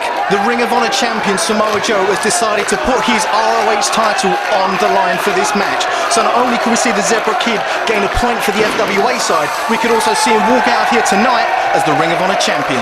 You got to remember, Tony, currently it's 2-1 to the FWA. Now, if Zebra Kid can now win this match, it'll be 3-1 to the FWA. And he's going to be the new Ring of Honor champion. Now, what a better way to guarantee future dates over in America. But let's not think about the future. Let's think of this match, because we've just added another dimension to it. Ring of Honor title on the line, and they lock up. As we see both men lock up there, Samoa Joe in with a headlock on the Zebra Kid. Zebra Kid's going to maybe want to try and break out of that. He doesn't want to get bogged down too early in the match. Samoa Joe, though, takes the wrist. There we go, Samoa Joe with the wrist, but the Zebra Kid showing why the England are so technically proficient. Nice reversal there, but Samoa Joe's managed to get out of the grapple situation. It seems to be more of a warming up procedure at the moment, Tony. Both these men are very hard-hitting, Nick. You wouldn't look at the Zebra Kid and think so. Wrestling someone against Samoa Joe, you would say Samoa Joe would have the advantage, but that's not the way I see it. Although Samoa Joe going in there with some very hard kicks to the Zebra Kid. Lovely takedown there, and he's got like a double leg bar of sorts. Can Zebra get... Yeah, Zebra's got to the ropes. Now, like you were saying earlier, Tony, these two men are very firm competitors. This will, I reckon, will be one of the most hard-hitting matches that we'll see tonight. Oh! And that was a lovely example right there. Nick, that was very hard-hitting. And one thing the Zebra Kid's going to have to look out for, Nick, is Samoa Joe's choke. Samoa Joe actually managed to win the title with a choke. But Zebra Kid firing back now with some stiff kicks. Oh, and awesome! Inzaguri taking the ROH champion down. Zebra Kid's up top now, Tony, and up and over he goes, Nick. One thing you can't say about the Zebra Kid is that he's very graceful, but what he does do is get the job done. Zebra Kid's on his feet and the Ring of Honor champion is down on the ground. I've often said this before, that the Zebra Kid, he may lack the grace of a Jody Fleisch or a Johnny Storm, but that was a hell of a hard impact. And now Samoa Joe is at the mercy of the contender to the Ring of Honor championship. And looks like Zebra Kid is setting up for something. We've seen this before, Tony. He looks like he's setting up for an elbow drop or something. Are we going to see? He's coming. Oh, he was on the chair and Zebra Kid dropped the elbow, sending Samoa Joe down once again. Nick, to me, it looks as though the ROH are going to have a new champion tonight. Looks like Samoa Joe smacked the back of his head there. The Zebra Kid with an elbow square in the throat of the Ring of Honor champion. And now Zebra Kid kicks to the back of the head. Looks like he could be working on the head, but Samoa's fighting back up. It does look like that, Nick. It looks as though every time Zebra Kid is hitting Samoa Joe, it's just psyching him up a bit more. As we see Samoa Joe up now, Zebra Kid is still laying in them shots, but Samoa Joe is still standing. Couple of stinging shots, and now Zebra launches Samoa Joe. Zebra follows it, but Samoa takes him down. It looked like it was also the Uranagi move there, but the Zebra Kid is down. That was beautiful. Zebra Kid was running into the clothesline. Samoa Joe just caught him and swept him clean off his feet and down to the mat. Zebra Kid looks like he was struggling for air there. Might have collapsed his throat. And now Samoa Joe with a slap and a kick. That was an awesome kick there. And as I said earlier, Nick, Samoa Joe's finisher is a choke. If he is going to work on the head and neck area, and with moves like that, it's pretty obvious he is. It looks like it's only going to be a matter of time before Samoa Joe gets one more point for the Ring of Honor. What a devastating knee we just saw, followed by the pinfall. Looks like Samoa Joe, being the sadistic champion that he is trying to collapse the throat of the Zebra Kid, perhaps setting up for that chokehold that you were talking about earlier, Tony. And now Samoa Joe stomping away and putting the weight on the neck of Zebra Kid. Oh, Samoa Joe there with the face wash, not one, not two. Oh, and a third. Nick, is he gonna... Nick is setting up for it. He's setting up for the big one. Oh! He almost took his face off. Looks like Zebra Kid's gonna have to get some pretty serious skin lotion for that. His face must be rubbed raw by that attack. That was terrifying, Tony. As Samoa Joe rolls to the outside now, the Samoa Joe is in control of this match at the moment. He's going over to the fans. It looks like he's asking for a chair. Nick, in my opinion, this cannot be good for the Zebra Kid. Anytime the chairs are involved, I always do wince a little bit. And I'm just ashamed that it's one of our boys who could be the end of it. Samoa Joe now playfully setting some kicks into Zebra Kid, and he's dragging him over to where he set that chair. I don't like the look of this, Tony. Nick, he's setting down. What on earth could he be doing? He's sat the Zebra Kid down and he's moving back quite a ways. The fans are behind him. What is this? Oh my Nick, he's put him through the guardrail. Oh my Lord, Nick, he's through the guardrail. Have you ever seen anything like that? Looks like Samoa Joe is doing a lap of victory here. It looks like he just scored the winning goal at Wembley or something. Nick, look at the guardrail. The guardrail is clean bent. The inside has been ripped out and Samoa Joe is reaping the adulation at the moment. If I was the Zebra Kid, and I'm not, I'd get back in that ring, I'd tap out, I'd lay down, I'd do whatever it takes to get Samoa Joe to stop hitting me. Simply put, Samoa Joe just kicked the Zebra Kid's head to the back of the net, and now Samoa Joe is in control. Few more kicks, working on that upper chest, throat area, but Zebra fighting back with his last dying breath. Zebra Kid has still got some fight in him, Nick. Maybe I spoke a bit too soon. There's an awesome awesome enziguri to the side of the head, taking Samoa Joe down. This match has been full of kicks, forearms and punches. This is one of the most brutal contests I have ever seen, Nick, and I've seen a lot. Zebra Kid now setting up for something. He's off the second rope. Oh, and a nice leg drop into the ghoulies of Samoa Joe. Nick, that was a leg drop into the nether regions there. And as it's just been brought to me, Nick, this isn't a match about honor. This is a fight. Both of these are honourable men, but at the moment it's all about the fight. Zebra Kid laying a few more blows in to the Samoa Joe ROH champion. Pinfall, but a kick out. He manages to kick out there, but you've got to believe Samoa Joe is a little bit dazed at the moment. It looks as though Zebra's just going to carry on, laying them kicks in, headbutts, whatever it takes to take the big man down. Couple of fan punches there in the corner, and Zebra Kid, he managed to get Samoa Joe onto the top rope. Could be setting up for something. Oh, this is like a bitch slap seminar going on right here, Tony. Nick, look at the slaps, back and forth, back and forth. Zebra Kid now, he's going up. What's he going for here? Oh my God! Jeez, Tony, did you see that? That was like a second rope DDT. Samoa Joe must be out. Looks like the Zebra Kid was aiming for that concussion throughout the whole match, and he might have just scored it there. And now he's going up top. Could he be going for the Zebra crossing splash, or maybe the perfect elbow, Tony? I'm not sure, Nick, but Zebra Kid is no stranger to being on the top rope. Samoa Joe in the middle of the ring. He is stirring, but Zebra Kid looks like he does have something dangerous on his mind. He's waiting for Samoa Joe to stand up, and wait, nice drop kick from the top rope. Both men are down. Sorry to cut you off there, Nick. It was an awesome drop kick. And as we see, Nick, the Zebra Kid signalling for his patented finisher, the Zebra Crossing. Now, if the Zebra Kid can hit this FWA boy will make us super proud, because not only will we be 3-1 up in this tournament, but it looks like the Zebra Kid could be leaving the new Ring of Honor champion, Tony. How awesome would that be, Nick, for the Zebra Kid to walk out here with 2 belts? But the Zebra Kid seems to be acting a bit cocky at the moment, Nick. He's jaw-jacking, he's showing off to some fans, when really he should be concentrating on Samoa Joe. Well, the Zebra Kid now finally managing to get to the top, just as Samoa Joe's beginning to stir.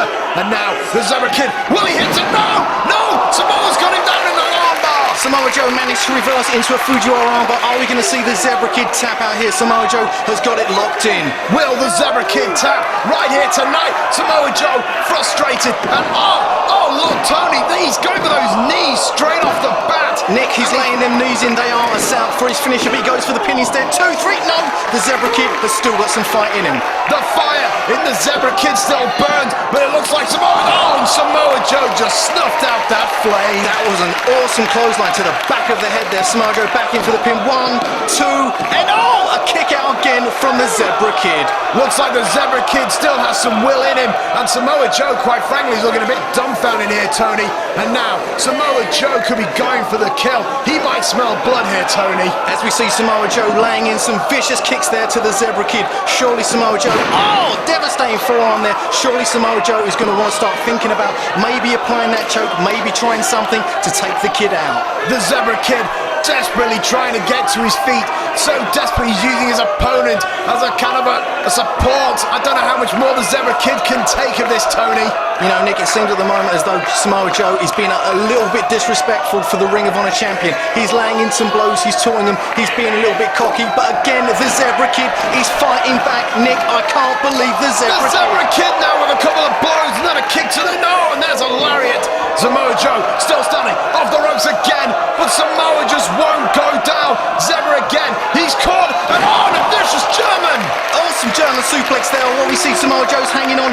He's going for the dragon suplex up and over on the back of his head, Nick. And Samoa Joe still has hold of the Zebra Kid. That was a sickening suplex. Nick, a cross-arm German suplex 2, 3. It's all over. The Zebra Kid has been beaten by the Ring of Honor champion Samoa Joe.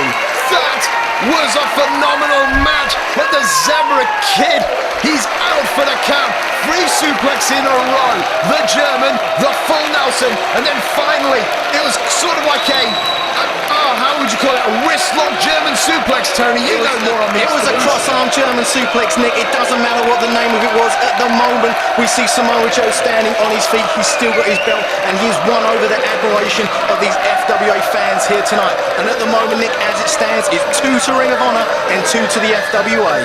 It's drawn now, and you've got to wonder, the next match to come up for Ring of Honor versus FWA will be Loki versus Fleisch. Barker, but here a wonderful show of respect, Tony.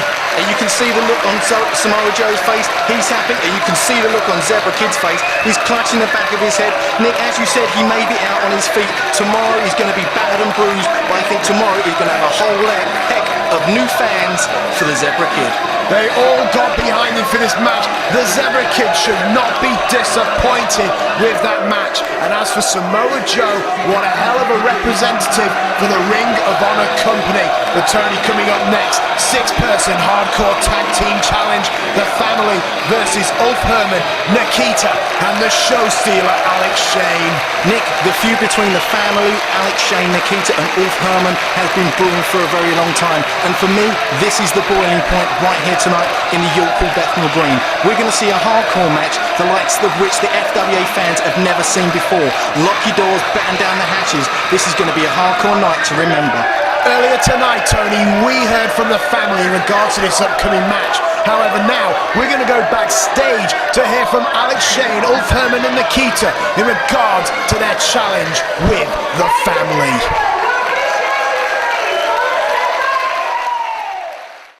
Saturday, May the 17th, 2003, the FWA ROH Frontiers of Honor. It's all about crossing frontiers, it's all about honour, but the honour stops now. You see, for the last 6 months, the Family have been running roughshod all over the FWA, but now, boys, it's personal. When you took the titles from around mine and Old's waist, when you smashed my girlfriend in the face with a chair, you got in my face, you got in my business, and now you're going to pay, because right here, in tonight's infamous Bethnal Green's York Hall, which has seen blood, guts, tears, and some of the most violent boxing that this world has ever seen, tonight it's going to see some of the most violent wrestling that the FWA has ever seen. Because we are going to kick your asses and win those belts back. And there are 2 things you can do about it. That's nothing and like it. And if you don't get what I'm saying, maybe Ulf, you can fill him in a little bit more. You know what? You know what? I'm sick and tired of Paul Terrell. You know what you did last time? You remember splitting up my skull? I need 12 stitches to get it clicked. 12! And you know, now it's personal. It's not about the Family, Alex Shane and me. No, it's personal. It's Paul Terrell and me. And tonight, it's payback time. So sit back and watch, because I kick some ass tonight.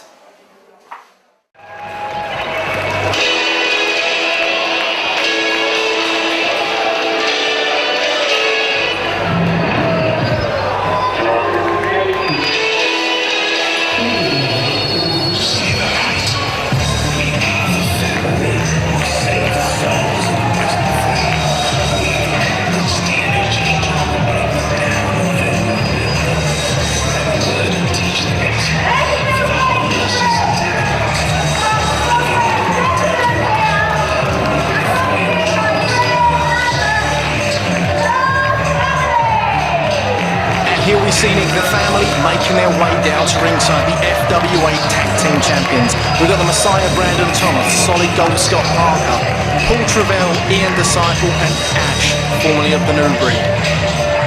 Founded by the Messiah Brandon Thomas and now being led by the new manager Greg Lambert, the Family are truly a devastating force in the Frontier Wrestling Alliance. Currently, they are the holders of the Tag Team Championship, which you see the Messiah holding so proudly in the back there. And there they are, walking around ringside, seeping terror through the fans here tonight in York Hall, Bethnal Green.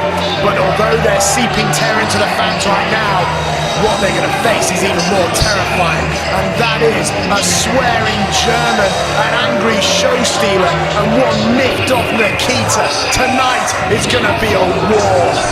Indeed it is, Nick, it is going to be a war. Brandon Thomas looked around the FWA locker room and he chose what he likes to call the forgotten warriors of the FWA. He chose Scott Parker, he chose Ash of the New Breed, and he chose Paul Travell to join him in the Family. And under the guidance of Brandon Thomas and under the leadership of Greg the Truth Lambert, the Family are not only 1 but 2 times FWA Tag Team Champions.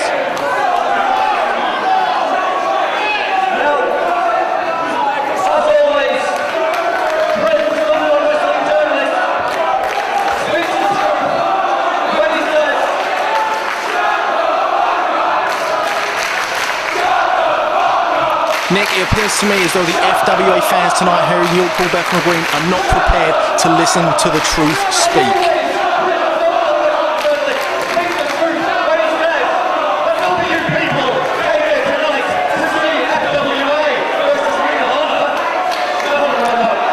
Nick, it seems as though the truth is trying to get over to these fans that they're not here to see FWA versus a Ring of Honor, they're here to see the family. And Nick, for me, that is just ludicrous.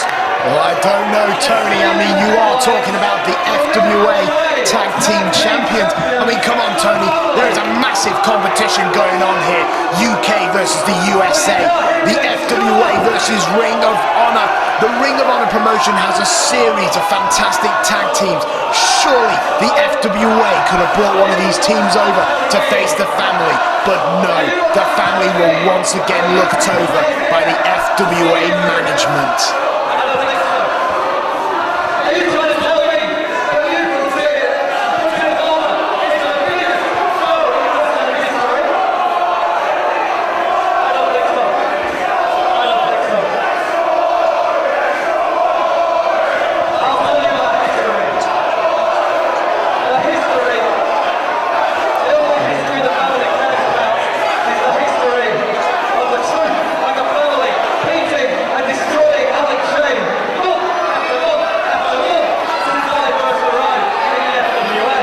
Nick, with comments like that from Greg the Truth Lamb, it's obvious to see why he's one of the most hated men in the FWA. Tony, I don't know what you're talking about.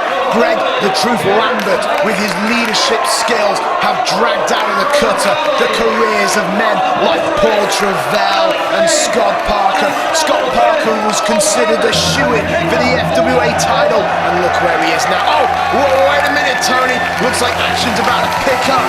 And the lights go down, and it looks as though their opponents are about to make their way down to ringside. The show stealer Alex Shane, Herman and Nikita.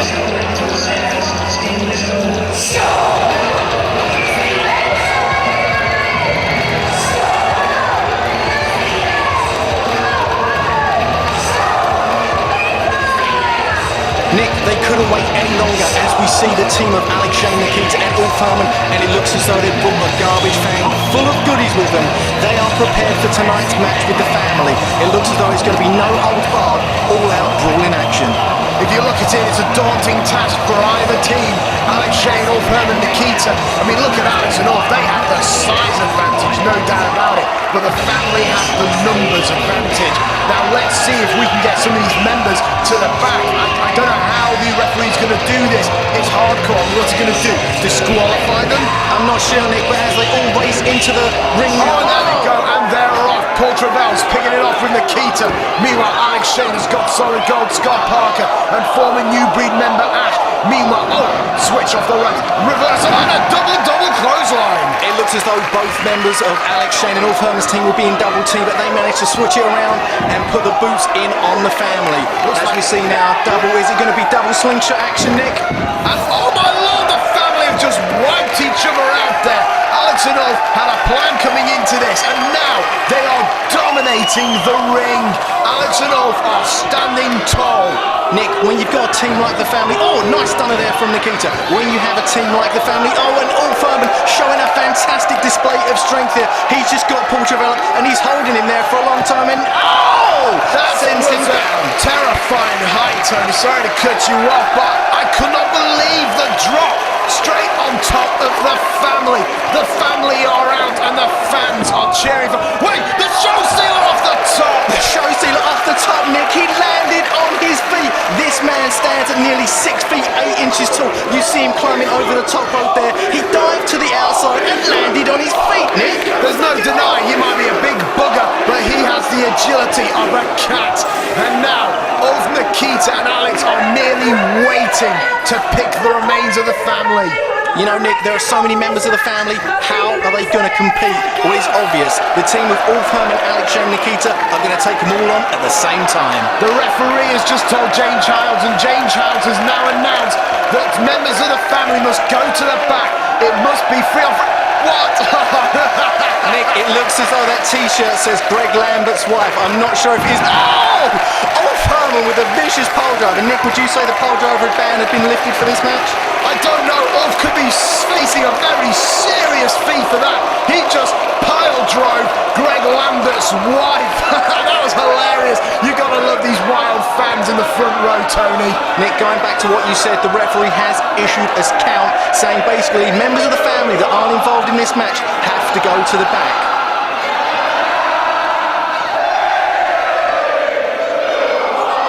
Well, as you can hear the fans calling, it's goodbye for some members of the family.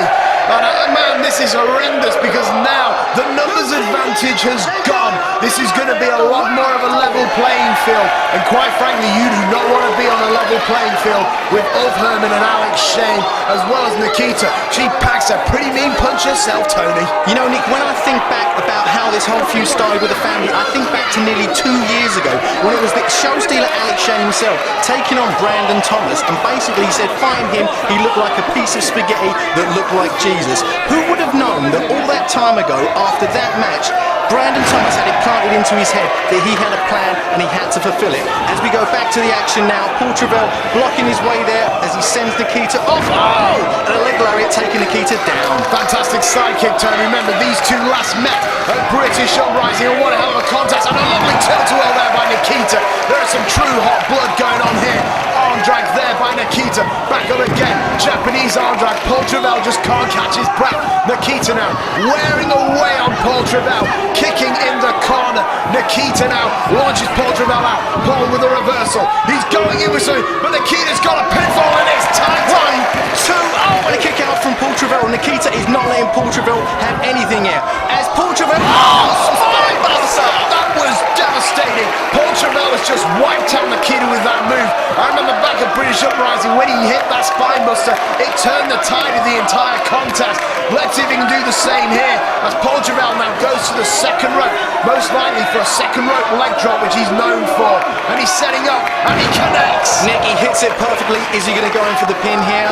Yes, he is. 1, 2, and a kick out. Nikita had the advantage from the get-go. She was laying in moves left, right, and centre. But that one move, that one devastating spine buster has turned the tide as the Messiah Brandon Thomas comes into the ring now with a blow to the back of the head of Nikita. Nikita managed to squeeze out that pinfall attempt, and she's met with the Messiah. She's going off the ropes, crossbody for the Messiah's corner, and a lovely rib breaker there by the Messiah. Look at the way the Messiah looks at Alex Shane then. It was like, look what I'm doing to your girlfriend. The show stealer obviously discussed it. He did spit at the Messiah, but Nick, I probably would too, as the Messiah there going for a back suplex, but Nikita rolls out of it. Messiah now coming in, but Nikita managed to boot him up. Nikita standing up top, and a second rope drop kick. The Messiah is down, and the show stealer has been tagged in, Tony. This can only be a bad thing for Messiah Brandon Thomas. Alex Shane with a cocky grin on his face. Brandon Thomas holding the crucifix. It may scare Dracula, but it's not going to scare the show stealer. Whips out of the corner, but he's gone to the knee, and now he's taking up the check up from the neck up. He takes him up, and wait, no, Messiah went for full Nelson. Alex switches, full Nelson moves on. Messiah slips up. Alex now flips him straight back with his feet. Full Nelson again. Around, he's going for a backslide. Tony, will he get it? And Brandon Thomas flips up over onto his feet, and he's under the clothesline. He throws in the punch. Alex Shane grabs it, asks for the kick. Brandon Thomas gives it to him. It looks like he's going to get it. Is he? It's the checkup from the neck up. And the Messiah is out for the count. Alex Shane hit the checkup from the neck up, and now he has the advantage. He must have been waiting this opportunity for a long time. Into the car, and there it is, Tony. One night stand coming out. Messiah flips out, rolls, but Alex Shane's in for that double choke bar. Messiah kicks and attack to solid gold Scott Parker. And there he is, setting for the hip toss. Scott blocks, leg over, and he flips over. Up and over, Alex Shane up with a choke bomb and down Scott Parker. My word, Nick, Scott Parker felt the force of that one. Alex Shane now. Nick, Alex Shane has quite clearly knocked Scott Parker for 6. Parker is down. Alex Shane doesn't. I mean, he looks a bit Parker confused. looks like a sandbag, quite frankly. And Paul Travell comes in to recover. Oh my lord, I'm worried for Scott Parker, but I'm more worried for Paul Travell, who's in there with one angry man. And Alex is signaling to the near 7-foot German of Herman, and Herman is in this match. It looks as though Paul Travell has a petrified look on his face, and if I was Paul Travell, Nick, I sure as hell would do. Paul Travell's looking around, he's thinking, what can I do? What can I do against this 7-foot German? My Lord, Tony, remember these two have some true animosity between each other. After all, do you remember when Paul Travell smashed that chair over Ulf Herman's head? Ulf Herman's head split open like a grapefruit, and it was that chair shot that allowed the family to become the tag team champions of the FWA. I don't know what Paul Travell's doing here, but I wouldn't play games with Ulf Herman. That's exactly what I wouldn't do, Nick. It looks as though Paul Travell was trying to play the Roman knuckle game with Ulf Herman. You only have to look at his size though, but Paul Travell with a couple of kicks, a few kicks in there, and he's punching away, and he's punching away. And I think Paul's on a lost cause here, because the German isn't even moving. Off the ropes, ducks the clothesline. Ulf, no way. Paul Travell flips out. So Paul Travell now, oh, the big boot square in the nose. It looked like he took his face off. Paul Travell went one way, sent off the ropes, and then threw out to the outside. Paul Travell, much like his teammate Scott Parker, looks dazed and confused. It could be the Messiah on his own now against this phenomenal threesome of Alex Shane, Ulf Herman and Nikita. And now Ulf Herman is going to pick the carcass dry of Paul Travell. You know, Nick, the way I'm seeing it right now is, are the family glad they took this match on with these three people? Because at the moment, Ulf Herman, Alex Shane and Nikita have been in control, and Ulf Herman, up and down with an awesome chokeslam. You see Paul Travell arching his back. He's in a whole world of hurt right now as Ulf Herman is just picking him apart. That was a ride that Paul did not want to go for, and now Paul Travell, he's been set up with a reverse powerbomb. Travell is, I was going to say out, but I think dead would be a more appropriate term. It looks as though Ulf Herman should, well, if it was me, Ulf Herman should go in for the cover here and put the family away nice and early. Let's see if Ulf obviously isn't smart enough to do that. He's picking up Paul Travell, and Paul Travell with almost like a football-like kick to the golden balls of Ulf Herman, and now a snapmare, and Ulf Herman is down. Nick, you saw it there, the other members of the family distracting referee Andrew Coyne, and Paul Travell managed to get the boot in there as he goes with a nice second rope moonsault onto Ulf Herman. Into the pin, no, too soon, Tony. It was too soon. It's going to take a lot more than that to put Ulf Herman away as the Messiah is tagged back into the match. It looks as though the family are going to have to use dirty tactics on the team of Ulf Herman, Alex Shane and Nikita. A nice suplex there from both members of the family taking Ulf Herman down. The righteous one, Paul Travell, and the Messiah, Brandon Thomas, managed to power over Ulf Herman with that double super. Referee Andrew Coyne just got lobbed into the ropes, and Messiah's been set up.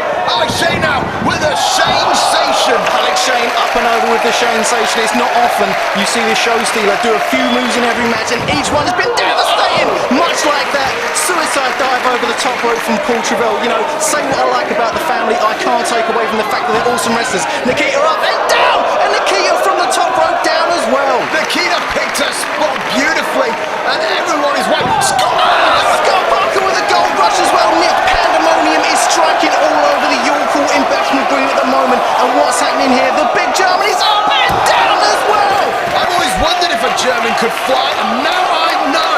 Everyone is out. I think the only man standing, I think it was the Messiah, Brandon Thomas. Everyone else seems to be out on the outside, Tony. And Brandon Thomas, speaking of the devil, he's a sort of senton from the top row. A nice senton there from the Messiah. Everyone has jumped over the top, over the ropes. Everyone is on the outside. Ulf Herman and the referee are the only men standing at the moment. The family are down. Some of the team members of Alex Shane's team are down as well. Everyone getting slowly up to their feet at the moment as Alex Shane is leading the Messiah somewhere. Oh, and face first into the guardrail. Alex Shane has one thing on his mind, and it's the destruction of the Messiah. Alex Shane loves to please his fans, and what a way to please him by smashing his opponent's face in front of them. And now Ulf Herman has lobbed Scott Parker into the ring. Scott Parker, he's dazed, he's confused, probably suffering from that series of suicide dives from the outside, but Scott is fighting back, but the German is not moving, Tony. The German is just standing there shaking his head as Scott Parker trying to bend the tray back into place. He's thinking one more. Oh, Scott Parker got a vicious kick there, and Scott Parker got hit over the head with the bacon tray. He tried to level Ulf Herman with. It was a bacon tray, it was a frying pan. It's going to take more than that to knock out Ulf Herman. As we see Burchill moving up the guardrail here with Nikita. This doesn't look good for Nikita at the moment. As we see once again Ulf Herman in the ring, he's putting a builder's helmet on Scott Parker, Nick. Maybe he cares for his welfare. I'm not really sure what's going through Ulf's head, quite frankly. He's got a big stick. Oh, that was a big stick broken into, and Alex Shane manages to body slam the Messiah onto the hard wooden floor. And Nick, believe me, that wooden floor is very solid. We see Ulf Herman dancing around the ring, and the truth does not look happy. Alex Shane setting up a power driver, but Brandon, he's just powered him over. Alex Shane is out on the outside. I've got to tell you though, Tony, I'm glad that Ulf Herman did put a hard hat on Scott, because, another shot to the side of Scott Parker. I'm glad he used that hard hat, because I wouldn't want Ulf to be arrested for manslaughter here tonight. He's a very promising future for the FWA. And now Alex Shane on the outside. He's taking it to Brandon Messiah. What is he doing, Tony? Nick, that's a toilet seat. I don't know what Ulf Herman's got in mind, but you can bet your life it's not good for Scott Parker. As Alex Shane's got a staple gun, Nick. I've never seen this in the FWA. I've never seen the staple gun, and I've never seen anyone take a toilet seat to the crutch before. Scott Parker is screaming in agony as Ulf Herman is walking around the ring. Holy exploding toilet seats, Tony. Scott Parker is out with a toilet seat to the genitalia area. And now Alex Shane is bringing Brandon Thomas to the... And he's brought the staple gun with him. Alex Shane has brought a new friend with him into the FWA. Brandon Thomas looks as though he's maybe trying for a way out. He's holding onto the ring post. Alex Shane has the staple gun, he has a poster. And he's stuck into the turnbuckle, Nick. This cannot be good for the Messiah. Surely that product placement, that has to be illegal. Oh no, Alex, don't. He's stepped away. No, Nick is doing the right thing. He's doing the right thing by Brandon Thomas. Oh no. I know Alex Shane. He's a devious sod. He's wet. Oh, Nick! Nick, he just used a staple gun in the nether regions of the Messiah. Nick, I can't believe it. He's got the staple gun once again. This is not over between Alex Shane and the family.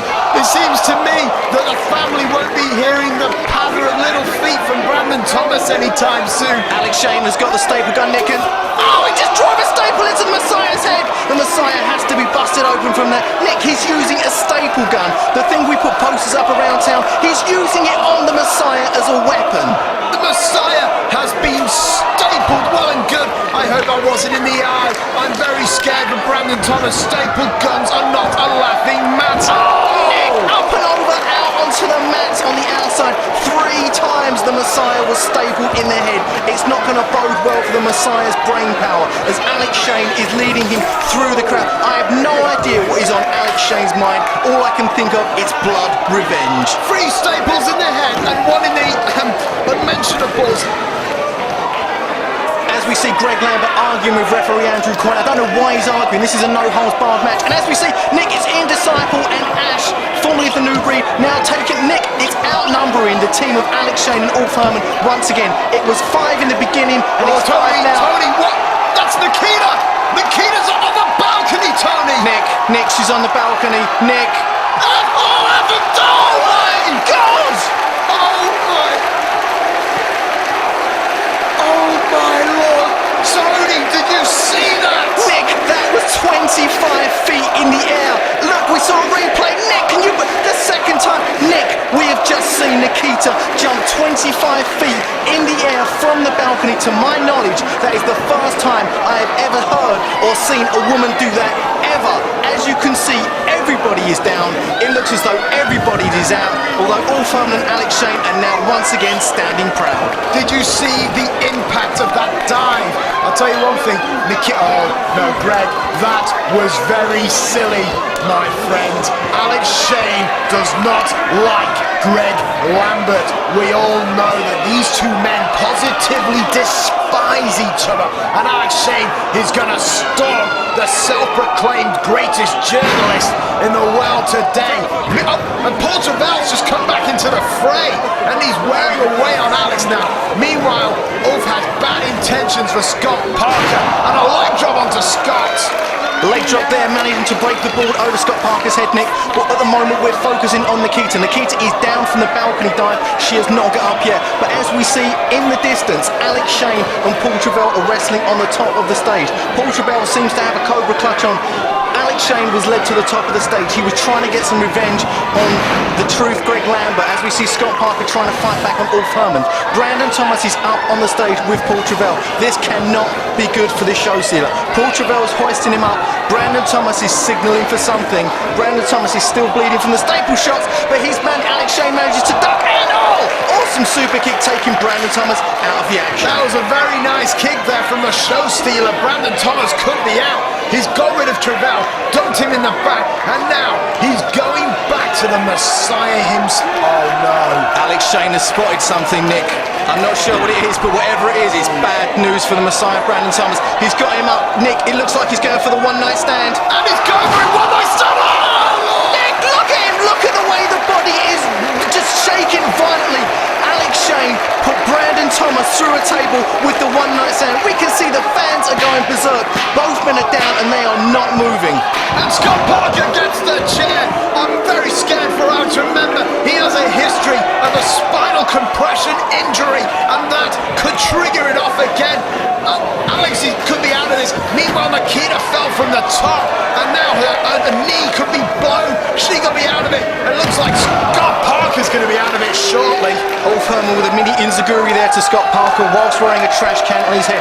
Alex Shane is slowly starting to make his way up the ramp. Well, did you see Paul Travell up on the top there? Can we get a camera back? Oh my lord! Oh, Nick, it was a tornado DDT from the top rope. Look at the show stealer roll and stopped it. Nick, he must have rolled like 50 feet. Nick, there are bodies everywhere. Is anyone still able to compete in this match? Paul Travell looks like he's having problems there.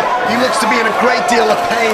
And as for Alex Shane, if the one-night stand off the ramp didn't hurt him, then that tornado DDT most certainly will. And it looks like Ash is here to comfort his fellow family member. But legally speaking, the only two men who are still walking in this match is that man right there, Ulf Herman, and solid gold Scott Parker. A little tray to the side of the head.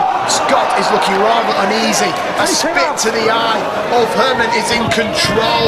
Ulf now off the ropes, and he takes the bacon tray to the face. Nick, Scott Parker was out on his feet before, but he's out for the count now.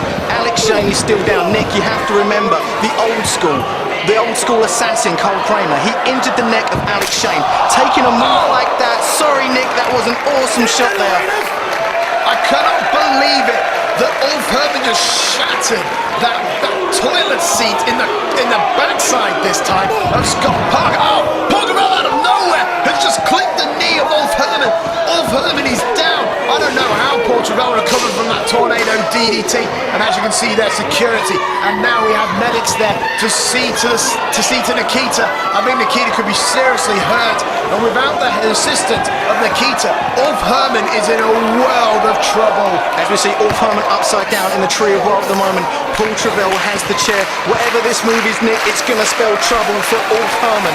As we see Scott Parker, up from the top, driving the chair straight down into Ulf Herman's face. The family have control now. Scott Parker is up on the top, he's posing. His team, he thinks he's going to win. Nikita's okay!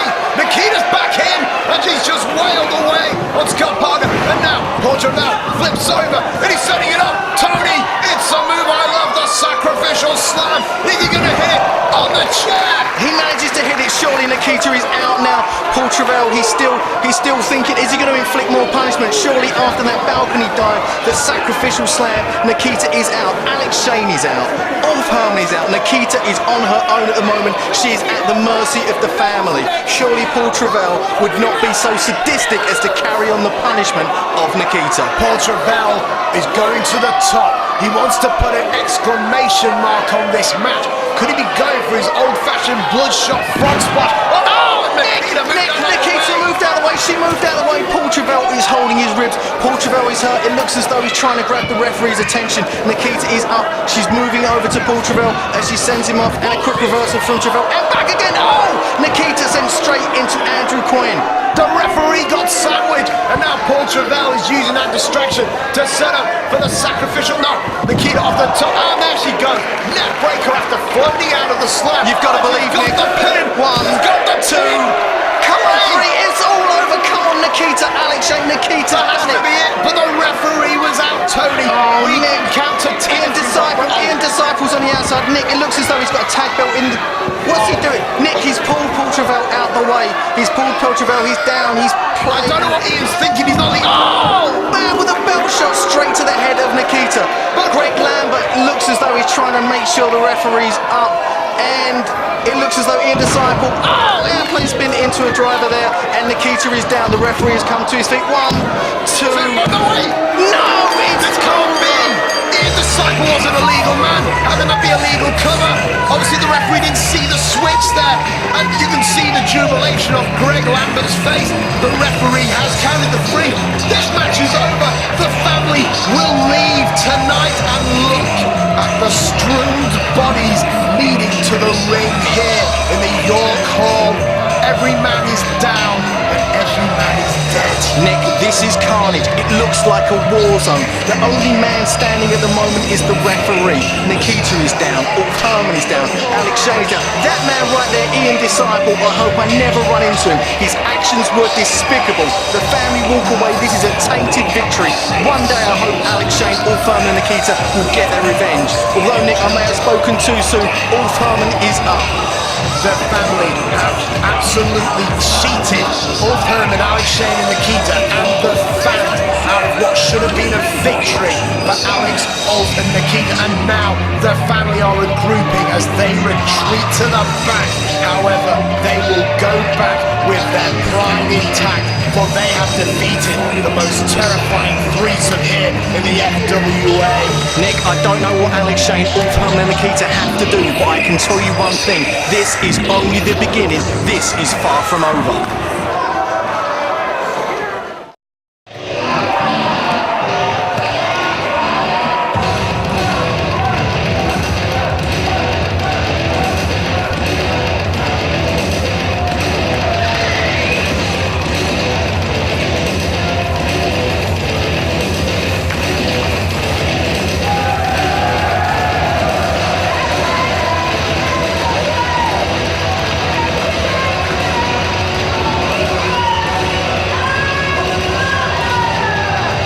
Ladies and gentlemen, this is Fleisch Barker.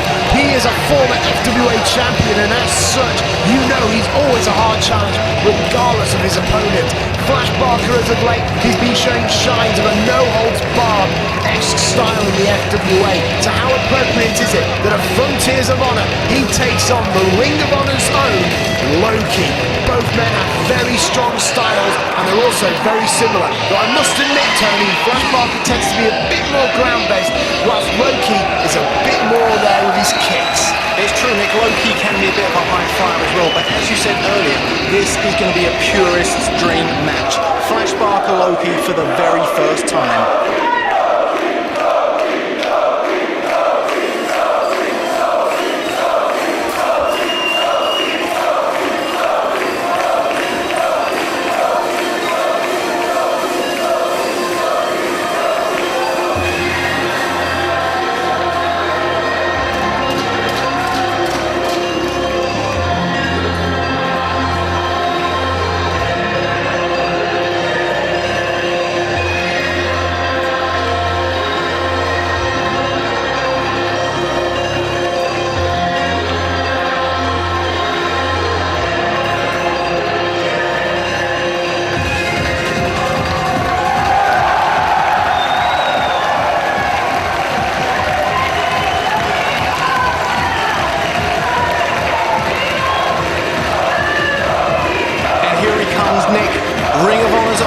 Loki, the first ever Ring of Honor champion. Loki tonight making his FWA debut against Fleisch Barker.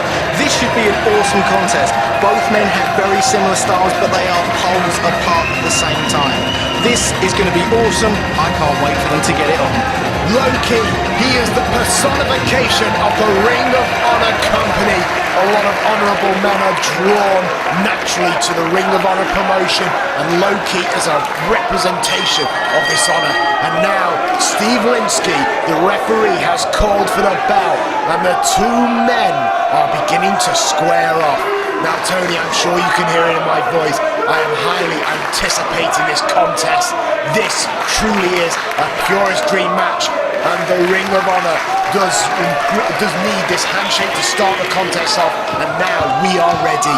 Of course, Nick, the handshake is one of the codes of honor, as Fleisch goes in there with a kick and Loki with a kick of his own. Both men are maybe going to try and feel each other out in the opening minutes of this match. I don't know how wise it would be for Barker to go against Loki with those kicks. However, now Fleisch he's going for that kind of amateur wrestling-esque style, and now he's got a wrist lock on Loki. Loki desperate to fight, and he's got a leg bar there. Loki manages to roll through and take the leg of Fleisch Barker is up to one knee though, and Fleisch manages to take Loki's leg as Loki now is up on top, chopping Fleisch Barker. He's going to want to break that hold as both men are sending chops back and forth. Loki desperate to get out of that hold. I mean, Fleisch Barker just powered his way into that leg lock. I've never seen anything so devastating. But look at Barker. Just look at his physique. He has been in special training for this match. Loki will have a very hard time ahead of him if he wants to win this match. Now remember, it's 2-2 at the moment, Tony. This match will definitely swing it to either Ring of Honor or FWA when it comes to tonight's competition. As we saw the standoff there, both men locking eyes with each other and back in now into the lockup, as it looks as though Fleisch Barker may just have the power advantage onto Loki, taking him down to the mat. Now Loki's going to watch out that he doesn't get his shoulders pinned here and make a silly mistake. Fleisch Barker is mounting Loki and laying in some vicious blows there. Loki is trying to cover up, he's trying to send Fleisch up, Fleisch off, and now Loki with some vicious blows of his own. Each man trying to ground and pound the other. It looks like Fleisch Barker and Loki, they're going to go to the mat. I don't know how wise he'll be for Fleisch. And hang on, he looks like he's going for Boston Crab, but Loki manages to kick out.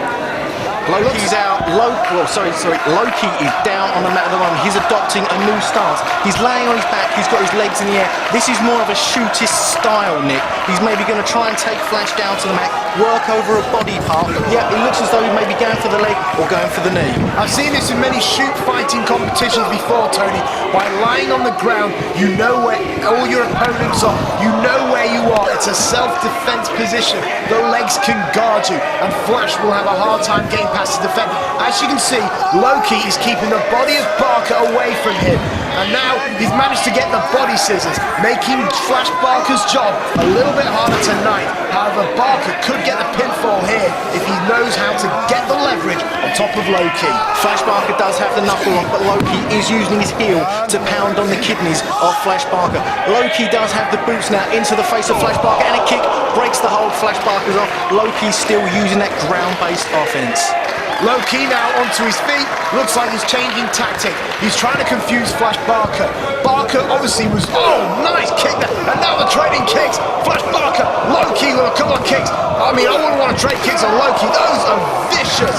Couple of kicks out. I think Loki won that. Oh no, Fleisch comes back. But Loki now with a leg switch of sorts. Nice dragon screw leg whip there from Loki. Loki up. Loki saying, if you want to trade kicks with me, Mr. Barker, you're more than welcome to, but I'm going to come out on top. Fleisch Barker is down. Loki is up. Loki, sorry to interrupt you, Tony. Loki currently dominating, chopping Barker into the ropes. Let's see if Loki, being the lighter and faster of the two, he might speed the pace up. But Fleisch Barker is holding onto that rope for dear life. As you can start to see the red prints on Fleisch Barker's chest. Oh, awesome! Right hand there. Nick, that just took Loki almost out of his boots. As I was going to say, the welts are appearing on Fleisch Barker's chest.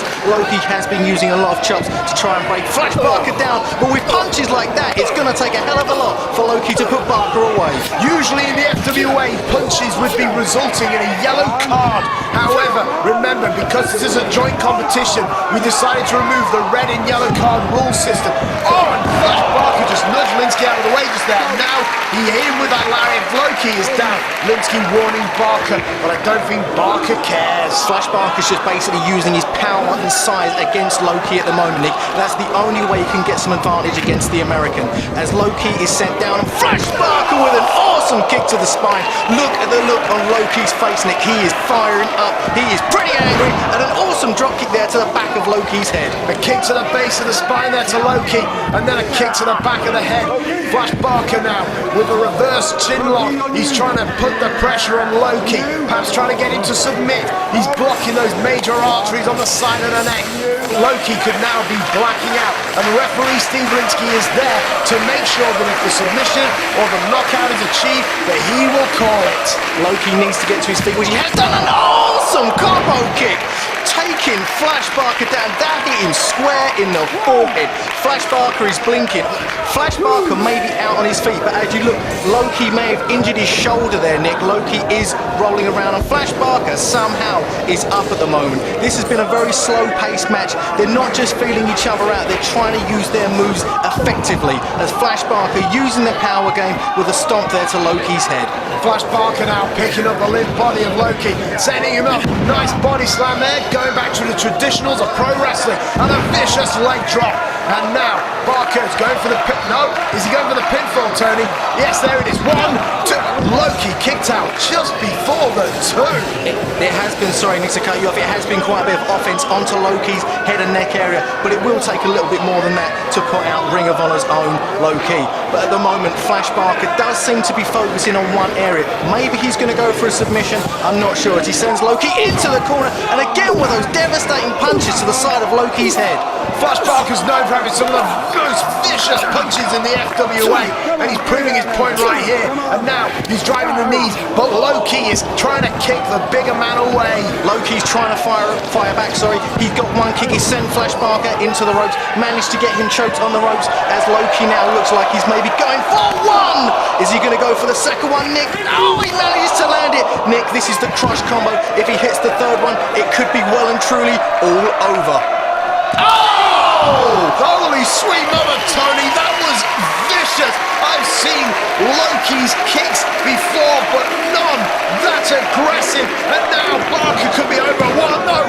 Nick, I think Fleisch kicked out just at the 2 there. You know what, Nick? That was a surprise to me. Not many people have managed to kick out of the crush combo. The third kick to the side of the head took Fleisch down. It looked as though Fleisch was out, but Loki is utilising them kicks on the head and back area of Fleisch Barker. And he goes in for the pin now. 1, 2, no, a kick out from Fleisch Barker. Are we going to see the Dragon Crutch from Loki? That's one of his favourite finishes, with a stomp there from Loki and an awesome Muta-like elbow. I cannot believe that Fleisch Barker and Loki are still going. I have a newfound respect for both men. They truly are bringing each other to the limit. Loki now with a cover. 1, 2. But Fleisch managed to kick out. Both men are kicking out just after the 2. I cannot see either man going down for the 3. Now remember, Tony, if one of these men win, it'll become 3-2, either to Ring of Honor or FWA. Whoever wins this match will give a massive advantage. Oh, series of kicks there. They're vicious. But Barker's going. Barker off the rope. He's trying to go for a pinfall, but Loki reverses. Loki dropped toe-holded there, Fleisch Barker onto the ropes. He was going for the Kawada kicks, but Fleisch Barker managed to switch it round, as Loki now off the second rope. Oh, an awesome side kick to the head. Nick, how much more punishment can Fleisch Barker's head take? I mean, Fleisch Barker is a big man, but if you knock someone's head off, you're going to take him out. I cannot believe that Fleisch keeps kicking out. That springboard off the second rope into the side kick, that should have knocked out Barker for good. But Fleisch Barker is still going, and Loki must be getting frustrated. And you've got to believe that when you're in the ring with a professional like Fleisch Barker, you don't want to get frustrated. Barker now into the corner, and Loki will chop him to death. Loki opening up with the chops there, some Mongolian chops, sorry, to the head, some to the chest. Loki is basically dominating this match at the moment, but Nick, as we've seen it so far in this match, it can go one way or another, as Loki running in there with an awesome kick straight to the face. Bloody hell, Tony, they got a lot of velocity there, and he just drove his leg Larry into Barker. I cannot believe that this match is still going on. You would have thought Linsky would be compassionate enough to end this match, but I suppose you wouldn't want to upset the fans. We want a definite winner right here tonight. A nice European uppercut there by the young American. Barker replying in tow. A nice chop there, bringing up well. Oh, that will burn on the skin of any man. Double Mongolian chop, a vicious right hand. Oh, and a wheel kick. Loki utilising the car wheel kick once again. Basically, they're just trying to chop and hack and beat the living hell out of each other, Nick. You know, you talk about your pure wrestling divisions in companies all over the world. This is the kind of action we like to see in the FWA. Two wrestlers going at it tooth and nail. Chops left and right as Loki now in with the triangle lock, trying to cut off the air supply of Fleisch Barker. A triangle lock deeply applied in there. Fleisch could be fading away. You can see the blood rushing to his face. Fleisch desperate to fight out. Loki trying to put the pressure on. But we'll see if Fleisch can get out of this. Maybe he can get to the ropes, but I'm just not sure at the moment. Fleisch Barker's going to want to maybe try get to the ropes, even try and get to his knees, try anything he can to break the hold of Loki. Loki's legs are wrenched in tight around Fleisch Barker's neck at the moment. As you hear the fans, they're clapping, they're trying. Well, Loki broke the hold, but he's going for the pin. No! Fleisch Barker again up with a 2. I think the way Loki was looking at it is that if Fleisch Barker was out, he could have got the pinfall. But obviously there was still enough blood in the head of this big British lad that is Fleisch Barker to keep him going.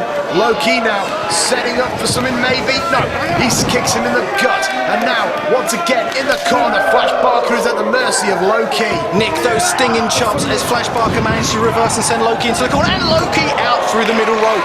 And Fleisch Barker, there goes with the punch. Loki, he's got it again, he's got it grin. There's a dragon crutch. This is one of the most devastating moves in Loki's arsenal. He is in the rope, so he is going to have to break the hold. But this can weigh you down like no other move. Oh my lord, that was wrenching the neck and the back of Barker. Barker, he gets the close up. Nice Hurricanrana! Go Fleisch! Sorry, Nick, Fleisch Barker managed to pull that literally out of nowhere too. No, it wasn't meant to be that time. That came out of nowhere. It's not often you see a man like Fleisch Barker pull a move out like that, especially this late in the match. They've been going at it, hard hitting tooth and nail for at least 10 minutes now, and neither man has given up yet. And for Fleisch Barker to still be able to pull things like that out of his arsenal, maybe we're going to walk out and bring up, FWA 1 point ahead. I cannot believe I just saw Fleisch Barker, one of the biggest competitors in the country, do a Hurricanrana. That was unbelievable. But back to the match. Fleisch now softening on Loki, but Loki's got the leg out. Was that a kick to the groin, Tony? I'm not sure if it's a kick to the corner, inside thigh. Oh, it looked like he was going for the shiny wizard, but he managed to get him on the way back with his kick to the head. Once again, the head of Fleisch Barker being knocked left and right. Loki has an intense look on his face. I think it's finally clicked to Loki. Maybe this is what I have to do. That was a shining example of the confidence that Loki has. He might have missed the shining wizard, but it didn't let him stop him. He then went for that back heel kick, and he took Fleisch down. Loki could be set up for the key clutch. He's getting it, Tony. He's got it, but Fleisch, he's managing to block the momentum. He's got Loki up. Fleisch looks like he's trying to get to his knees, Nick. If he can get to his knees, surely this is going to help Fleisch. He's trying to back him into the corner, but Loki is still managing to hold on. He still has hold of Fleisch, but no, he's broken the hold. Both men are very tired at the moment, Nick, as Loki climbs back into the ring, as Fleisch Barker grabs him and takes him down with an awesome spine buster. That was a heavy spine buster, 2, 3, no! That he barely kicked out, Tony. Barely kicked out, Nick. You're not kidding. Look at the looks on both men's faces. They've done everything from pure wrestling, pulling out high moves, to hard-hitting power moves. Fleisch Barker in control at the minute. I don't know what Fleisch Barker has to do, but he has to do something quickly. Loki seems to have so much fight in him, he just does not want to give up. Fleisch Barker now delivering a lariat and a second to Loki, setting him up for a third. Could he be going for a fourth one? He's winding up for a big one, I think. No, but Loki, he's going for some sort of... Oh, he's got a submission hold on him, Tony. Could this be it? Loki's got the head, he's got the arm, and Fleisch Barker is down. Fleisch Barker is down. This looks devastating. You can see the veins in Loki's head. They are pulsating. Both men now are fighting with all they can. Fleisch Barker, surely. Come on, Fleisch. Hold on. Hold on. Fleisch Barker could be out. Loki might be levelling the score here. And the way Fleisch has got to the ropes. Thank the Lord, Nick. Fleisch Barker managed to get to the ropes, but you can see the strain and effort that it took out of Loki as well as it did Fleisch Barker. Loki is clutching his left arm. He may have injured it earlier on during the match. I'm not entirely sure, but Loki has Fleisch in the corner. Oh, and an awesome side kick there. That was a phenomenal kick from Loki.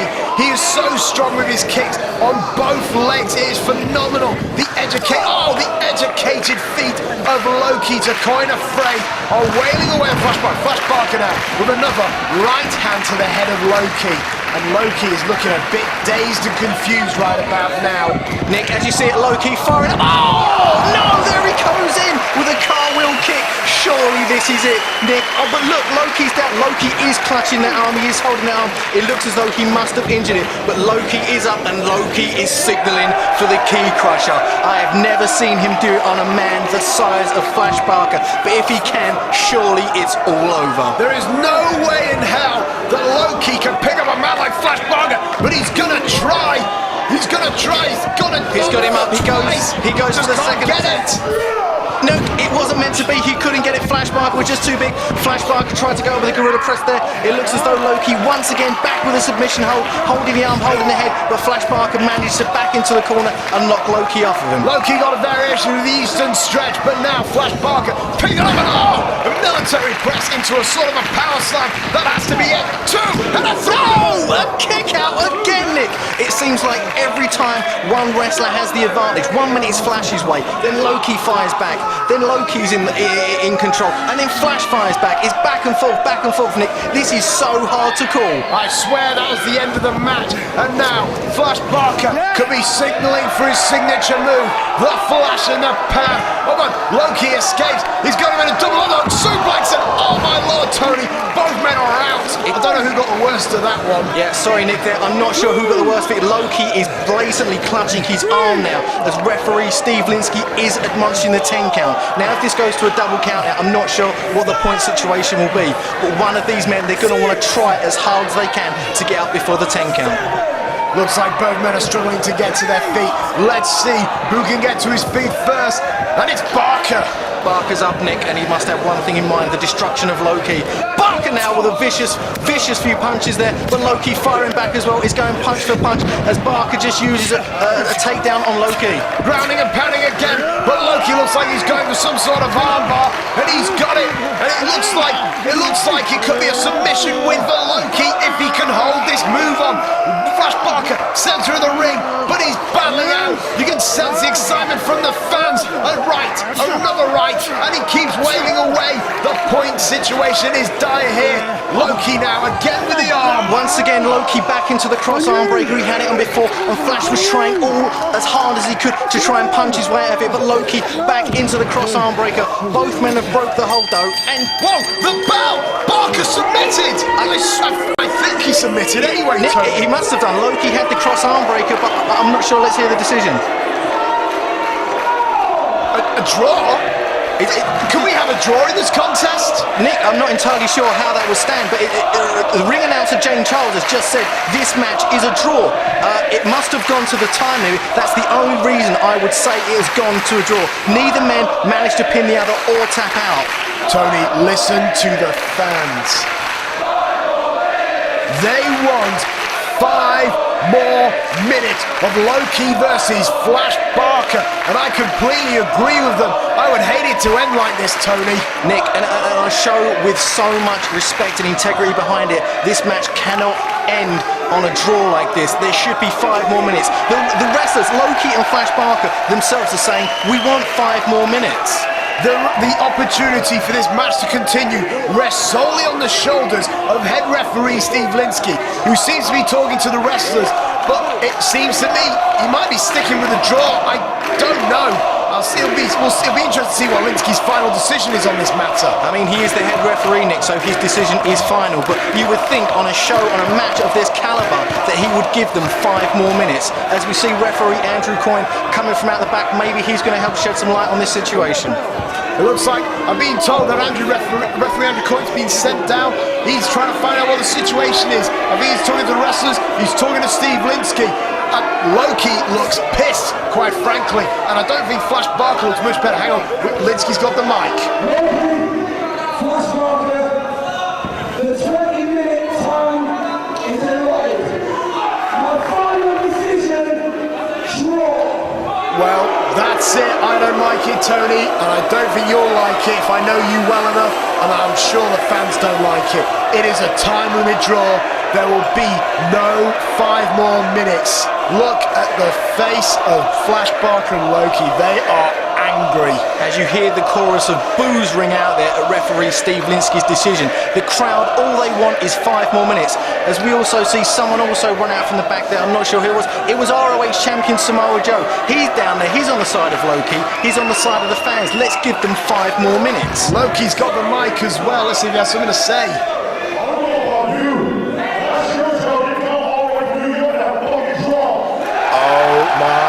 Tony, this is getting rather heated.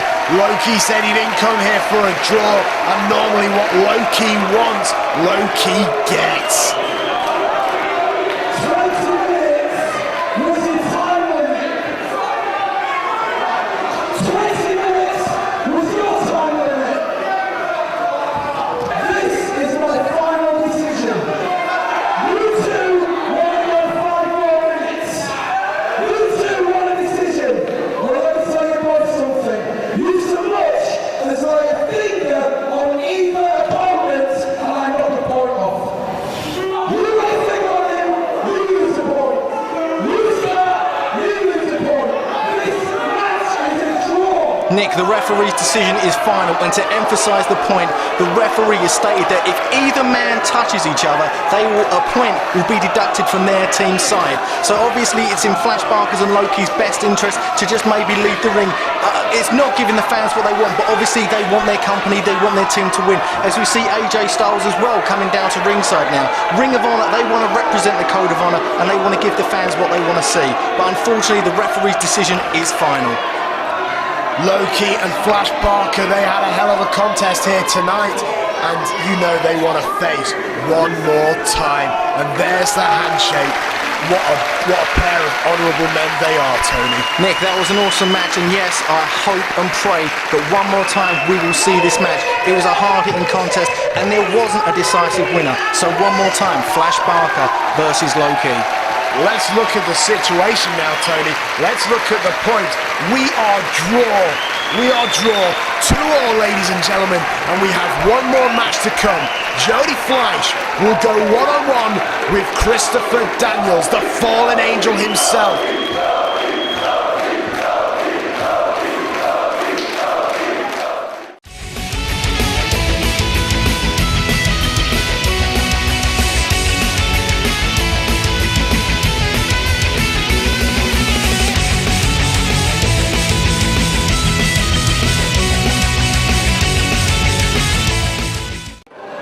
Ladies and gentlemen, owing to the draw, the final match will decide the winner of the tournament. Making his way to the ring.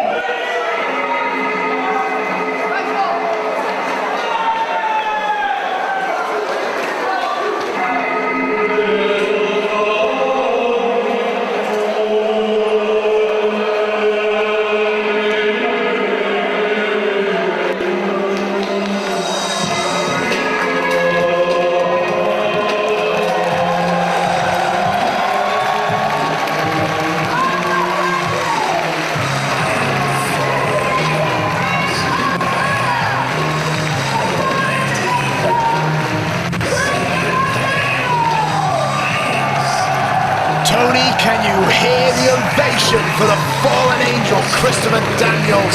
He may be as evil as they come, but I'll tell you one thing, Tony, he is truly the biggest obstacle in the Ring of Honor promotion. And tonight, he's going one-on-one with our golden boy of the FWA, Jody Fleisch. It's going to be a hell of a contest, Tony. After all, this will be the first time that Christopher Daniels and Jody Fleisch will have gone into the ring one-on-one ever since Christopher Daniels managed to wrestle the FWA heavyweight title away from the Phoenix. That's right, Nick. Jody Fleisch is going to be looking for revenge here. He's also going to be looking for that point for the FWA. But in my mind, Jody's probably going to be looking for revenge first and foremost. If it wasn't for the fallen angel, Jody Fleisch would still be the FWA champion.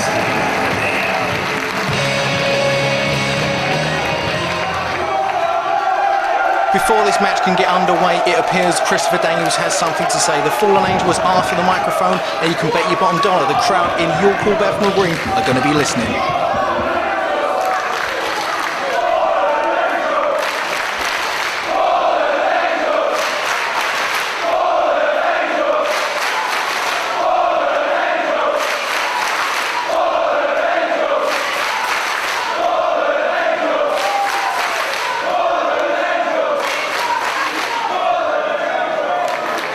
You know what? I know who the hell I am. I don't need your help. And I'd like to correct the drum in front of me. I don't represent Ring of Honor. I represent the prophecy.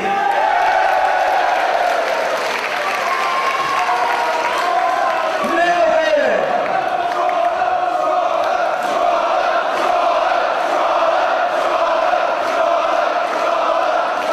You know what? She knows what she is. She doesn't need your help. Now then, the only thing more preposterous than Ring of Honor trying to put a code of honor on me, it is the Frontier Wrestling Alliance pretending that there's something special. You see, the truth is, the FWA was a pile of crap until Christopher Daniels was the heavyweight champion.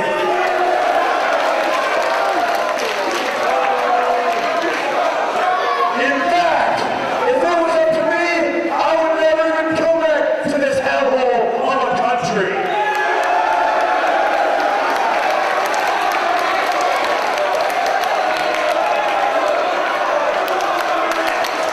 Be that as it may, I'm here tonight, not for the FWA, and not for Ring of Honor, but for the best damn wrestler in the world today, the Fallen Angel, Christopher Daniels.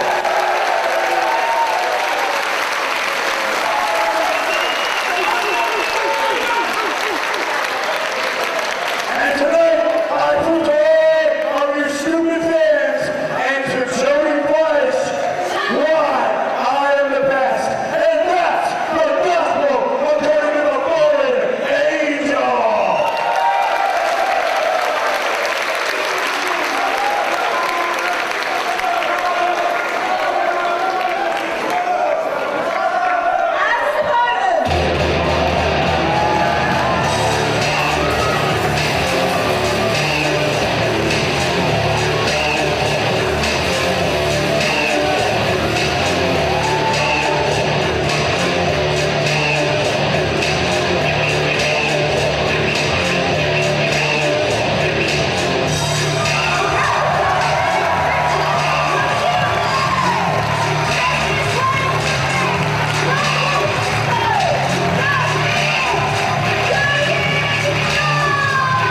And here he comes, Nick, the former two-time FWA heavyweight champion, the Phoenix Jody Fleisch.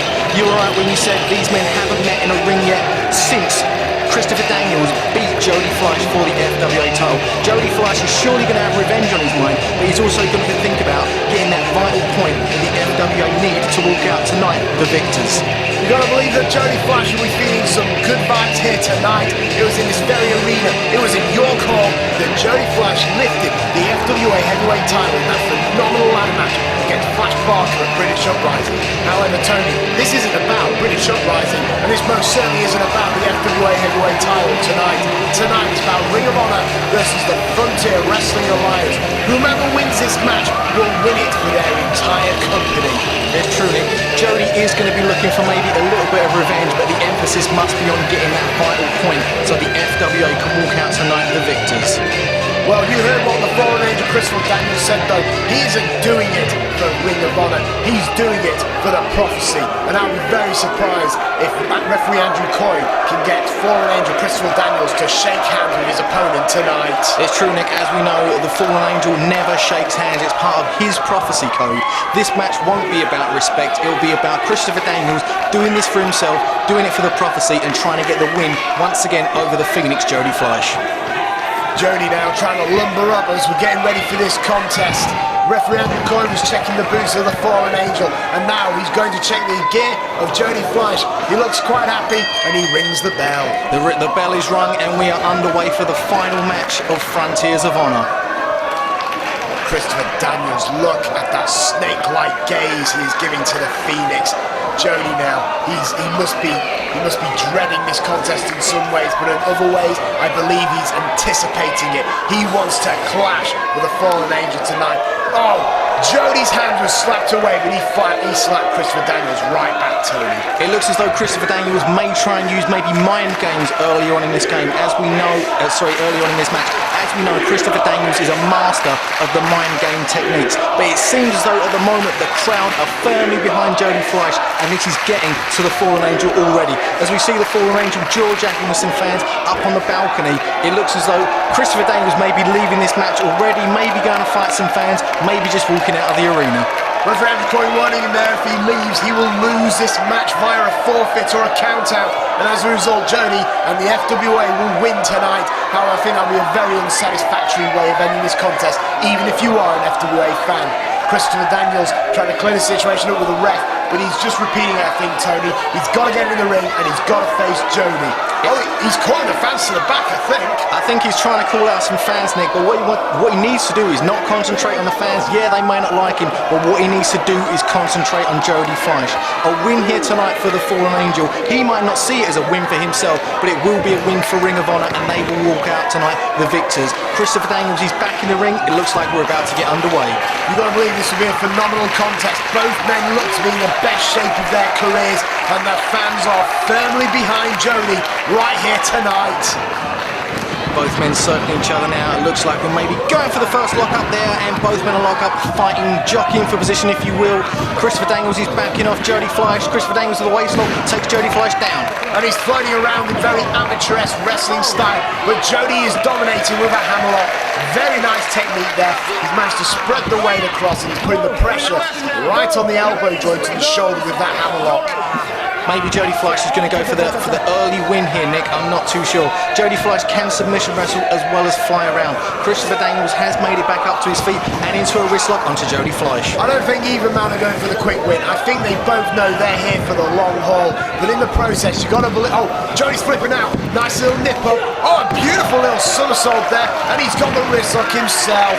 Sorry, Tony, as I was saying, you've got to believe that both men will be in for the long run. Jody will be looking for the 720 Phoenix DDT. Meanwhile, the Fallen Angel Christopher Daniels will be going for that devastating double underhook driver that he calls the Angel Wings. It's true, Nick, as Jody Fleisch is still wrenching on the wrist lock there. Christopher Daniels is going to want to try and get out of this any way he can. He's trying to grab hold of Jody's knee, maybe. Christopher Daniels is back up to his feet, and he goes for the roll through. But Jody Fleisch holding on. 1, 2. No, it was only a 2. Christopher Daniels comes in. Jody now floats through a nice pinfall attempt. 1, 2. No, kick out. It was very clever thinking of Jody Fleisch there as he goes in with the waist lock and a takedown on Christopher Daniels. He's got his arms and into another pin. 1, 2, no. Christopher Daniels kick out 3 pinfalls in a row in succession. That was really quick, Nick. Jody Fleisch is trying to put Christopher Daniels away as quickly as he possibly can.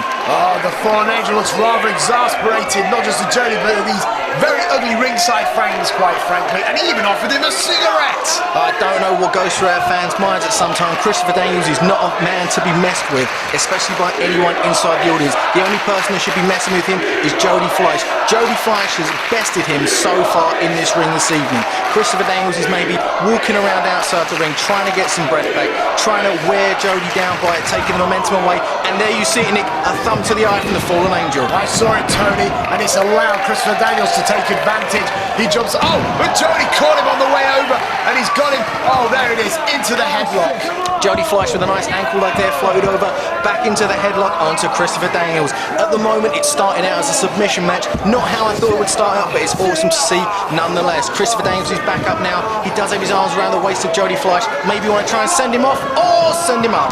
Oh, it looks like Christopher Daniels, being the bigger and more powerful man, was trying to lift and drop Jody However, Jody held on, and he's got the headlock off the ropes, but he holds on. Jody Fleisch managing to put the brakes on. Christopher Daniels was trying to send Jody Fleisch off into the ropes, maybe for a clothesline, but Jody Fleisch has been in a situation like this before, and he has fought Christopher Daniels on a few occasions, so he managed to put the brakes on, and he's wrenching, really wrenching in that headlock, Nick. Referee Andrew Coyne is there in case there is a submission, but I doubt we'll get it from this early in the contest. Jody's got the headlock, meanwhile Christopher Daniels does have a waist lock, and he's trying to power out. He's put Jody to the top, and Jody just flipped over neatly. Headlock takeover. Christopher Daniels is down. Nice headlock takeover from Jody Fleisch there, using the agility but still keeping the hold on. Jody Fleisch has not let that move go once, but Christopher Daniels in with a pinfall, but only a two. Jody Fleisch rolling back up, back into the headlock.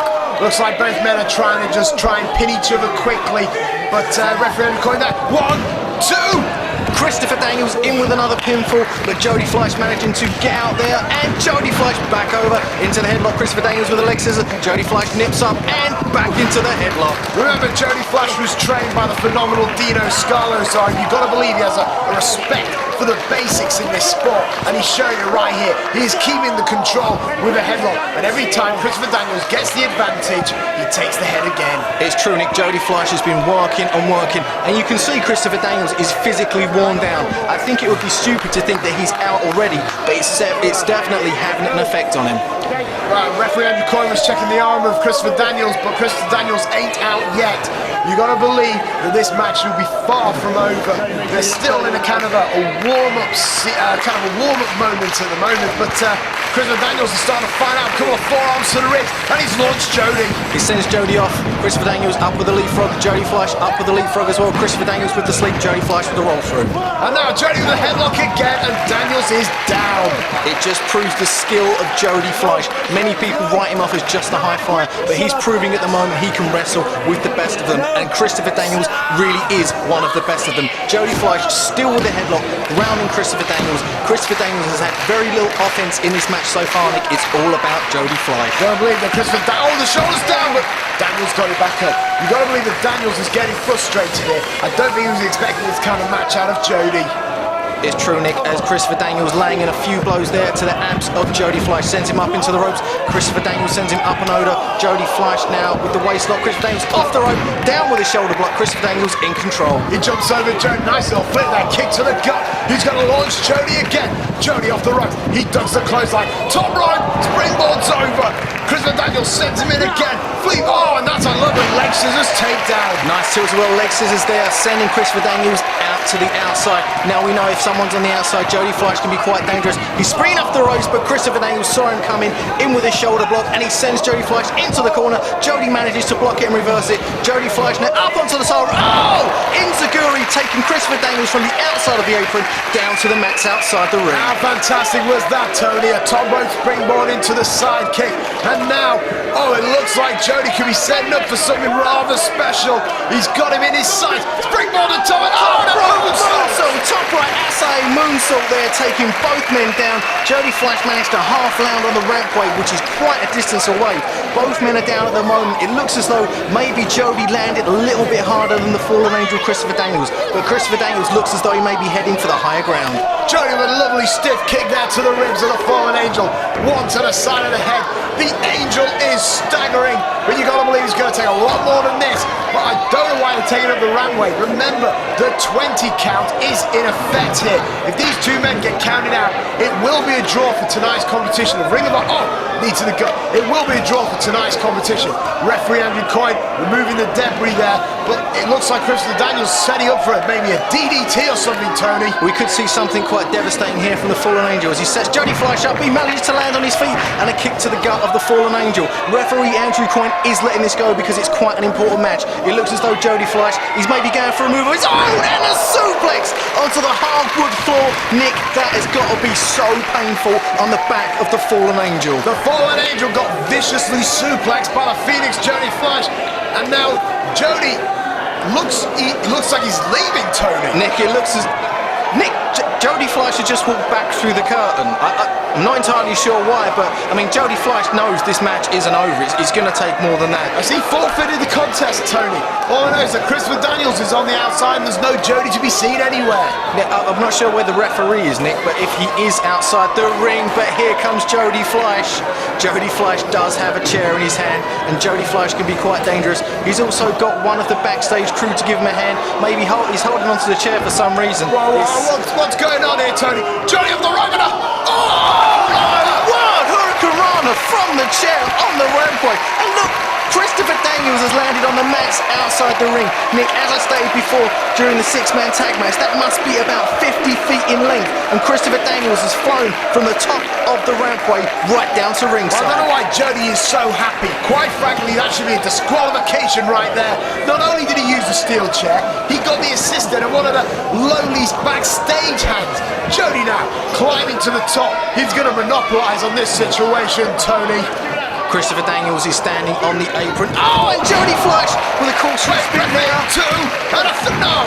It wasn't meant to be that time, Nick, but going back to something you were just saying, Jody Fleisch shouldn't be allowed to do that move, Nick. If the Fallen Angel with a devastating clothesline there, sorry, going back to what I was saying, if the Fallen Angel would have done a move like that, you would have wholeheartedly agreed and said, well done, Fallen Angel. And that move should have been disqualified as well. You have to be impartial, Nick. There's too much on the line, FWA versus Ring of Honor, but at the moment it does seem like Christopher Daniels is maybe trying to build up, get back a little bit of offense.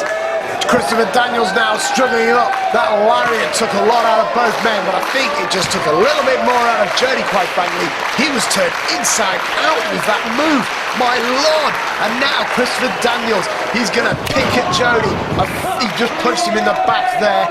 Christopher Daniels holding his back, maybe a weakness there that Jody could monopolize, and now he's got him in the ropes, choking him out. Referee ended coin, giving him a fine count to break the hold. It's true, Nick, the referee there gave him a 5 count, he did break the hold. Maybe since Jody was using the submission style in the beginning of the match, Christopher Daniels is going to come back now with a power style and try and break Jody down, and with body slams and vicious moves like he's capable of, he will do so. The Fallen Angel is clutching his back though. That move from the top of the ramp obviously hurt the Fallen Angel, but at the moment he is standing tall and he is in charge. The Fallen Angel now is picking him up for another body slam and he hits it. He's trying to drive the wind out of Jody, and when you've got the wind in there, you can't do this slow technical style that Jody was trying to go for earlier on in this contest. And now once again jaw-jacking with the fans. I don't know if that's wise when you've got the Phoenix on his back. It's true, Nick.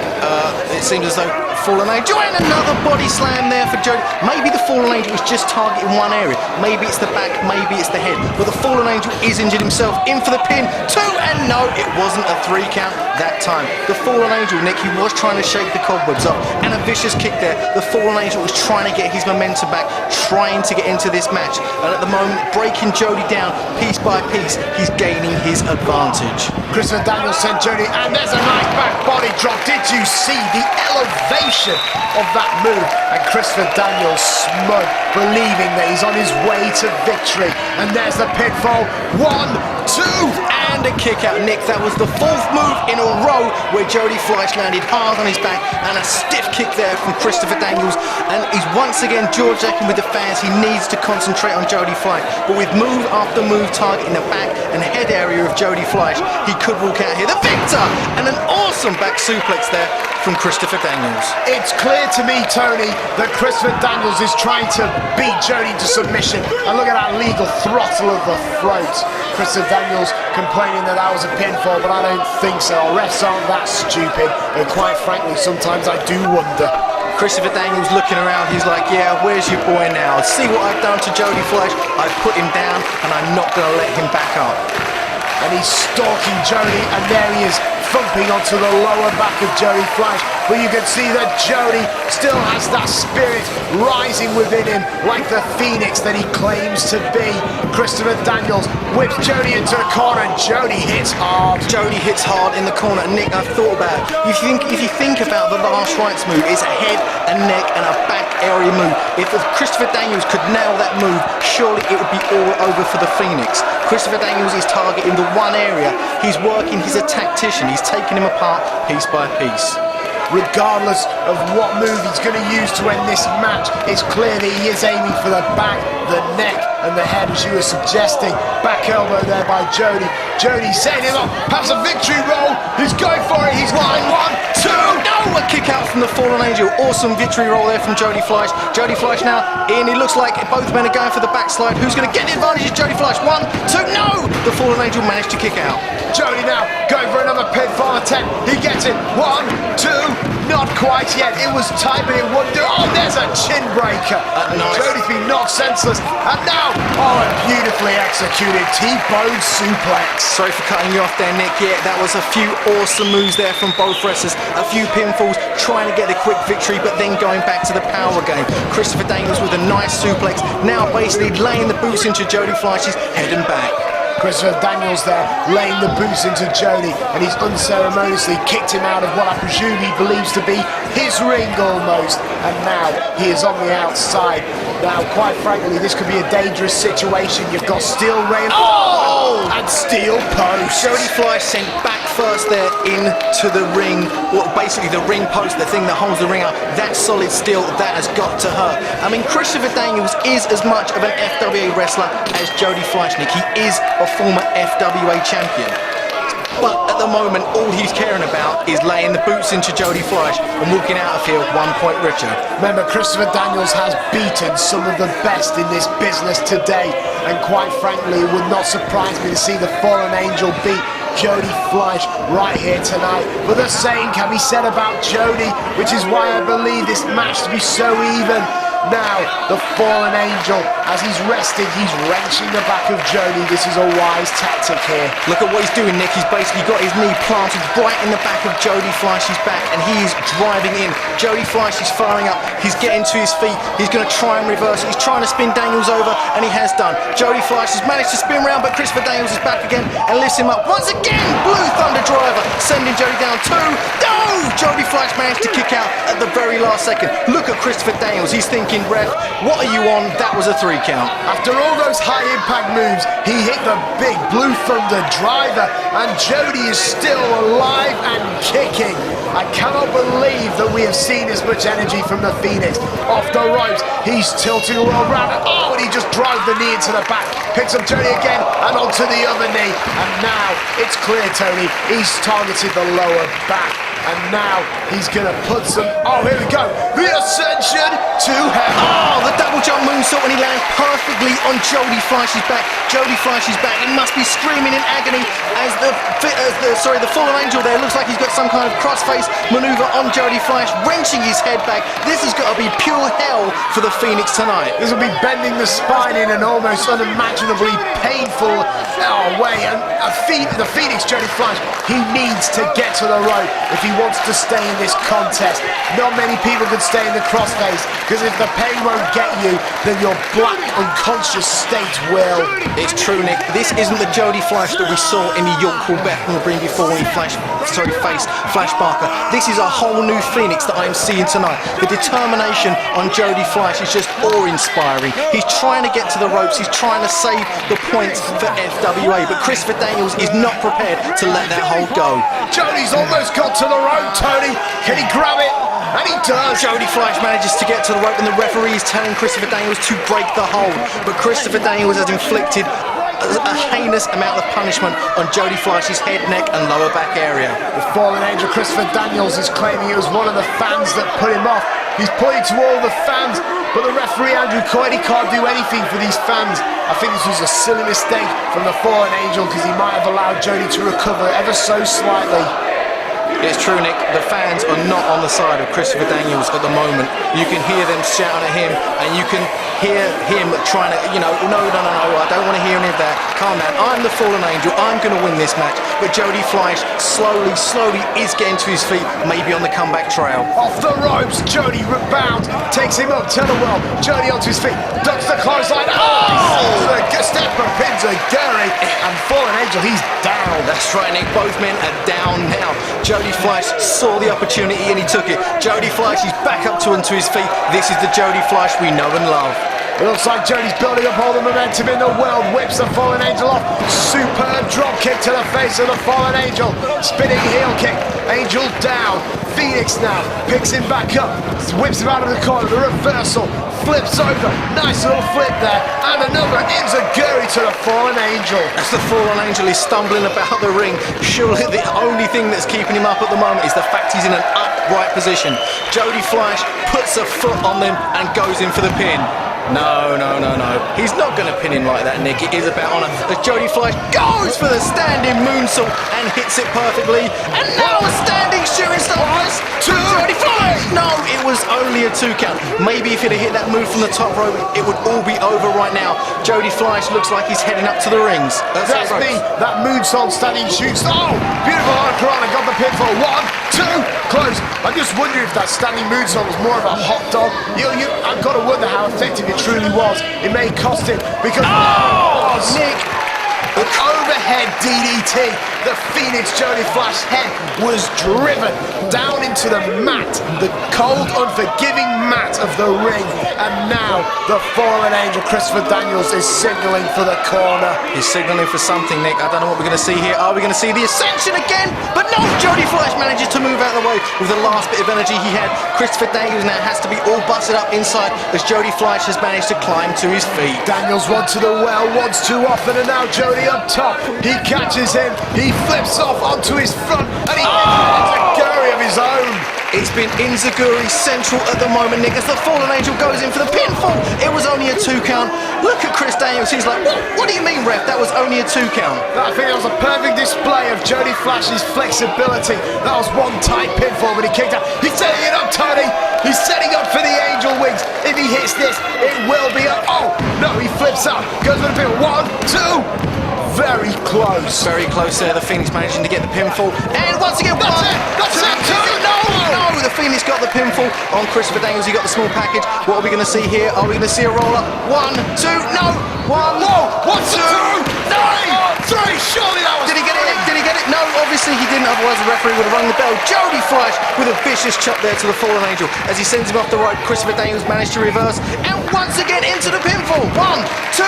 Oh, Jody Fleisch manages to kick out once again. Roll up, and another roll up there. 1, 2, kick out. The Fallen Angel getting frustrated. Fallen Angel is frustrated, Tony, and you can see it. He's trying to put away this young, cocky man that is Jody. Oh, elbow to the face, a punch back in retaliation. Another. Jody now springs to the top, but an uppercut catches Jody. A nice palm strike there from Christopher Daniels. It looked as though maybe Jody Fleisch was setting up for the 720 DDT, and if he'd have hit it, it would have been all over. But Jody Fleisch is still up on the ropes as Christopher Daniels is maybe setting him up for something, Nick. It's going to be a high risk maneuver, and they call it high risk because it can end quite badly. But Christopher Daniels seems to be setting up Jody maybe for the superplex, Nick. I'm not sure. Christopher Daniels is desperate to hit this superplex from the top rope. If he can hit it, it'll be a massive advantage for him. But Jody's managing to fight out now. Phoenix and Daniels, they're both fighting away, punching right and left. But Christopher Daniels, he's got the headlock though, but Jody forces him back down. Jody Fleisch manages to force the Angel down, and what are we going to see from Jody Fleisch here? Jody Fleisch is on the outside as he springboards up. Oh my word, Nick, have you ever seen anything as beautiful? 1, no, he manages to kick out 2. Nick, have you ever seen anything as beautiful as Jody Fleisch's shooting star press? From the corner, from the middle, it doesn't matter where he hits it, it's an awesome move. I'm just surprised that the Fallen Angel managed to kick out. Looks like Jody might be going for another one. He's going to the outside, possibly to do another springboard maneuver. And he's signaling at... Nick, I've just seen something. Nick, what is that? It looks like he's going for the... No! Johnny Storm! Johnny Storm just used a chair. No! The Angel's wings! Christopher Daniels hit the Angel's wings. 1, 2, 3! And there it is! Tony, he got it! He got it! He got it! Johnny Storm rammed that chair into the side of Jody Fleisch when the referee didn't see. And now, Johnny Storm wailing away on his hated rival. Nick, do you know what this means though? Nick, FWA have lost, the Ring of Honor have won, and it's all because of Johnny Storm.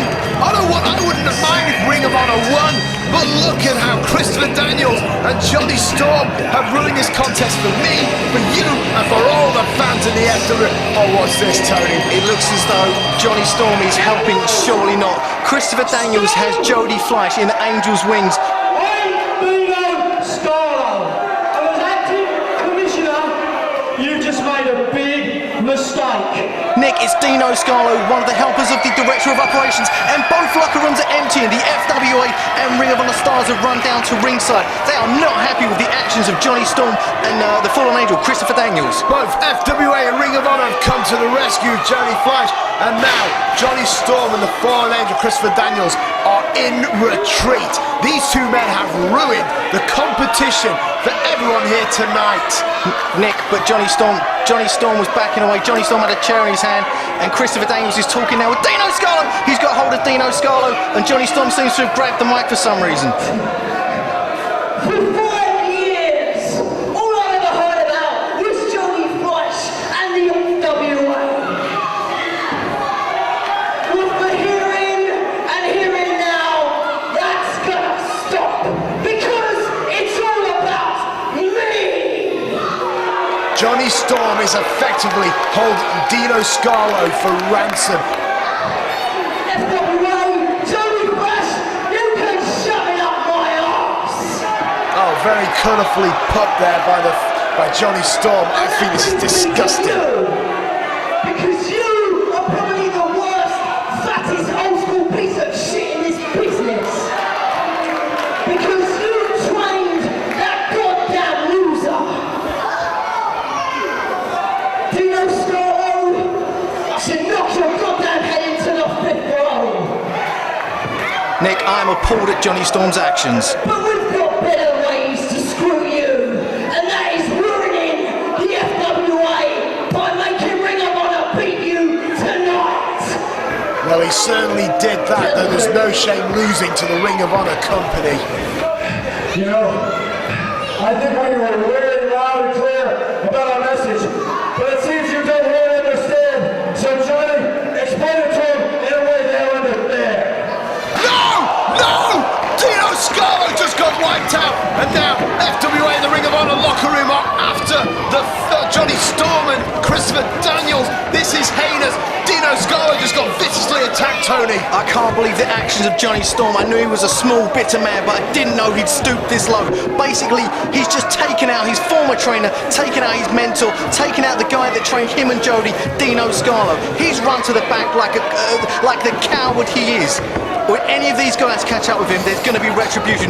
Dino Scalo has been busted open at the hands of Johnny Storm and the Fallen Angel, Christopher Daniels. Dino Scalo is out on his feet at the moment. I am outraged at the behaviour. Nick, the blood of Dino Scalo is on the hands of Jody Fleisch, but you've got to believe it's on the head of Johnny Storm. I've been Tony Giles alongside Nick London, and this has been Frontiers of Honor. Ladies and gentlemen, thank you and good night.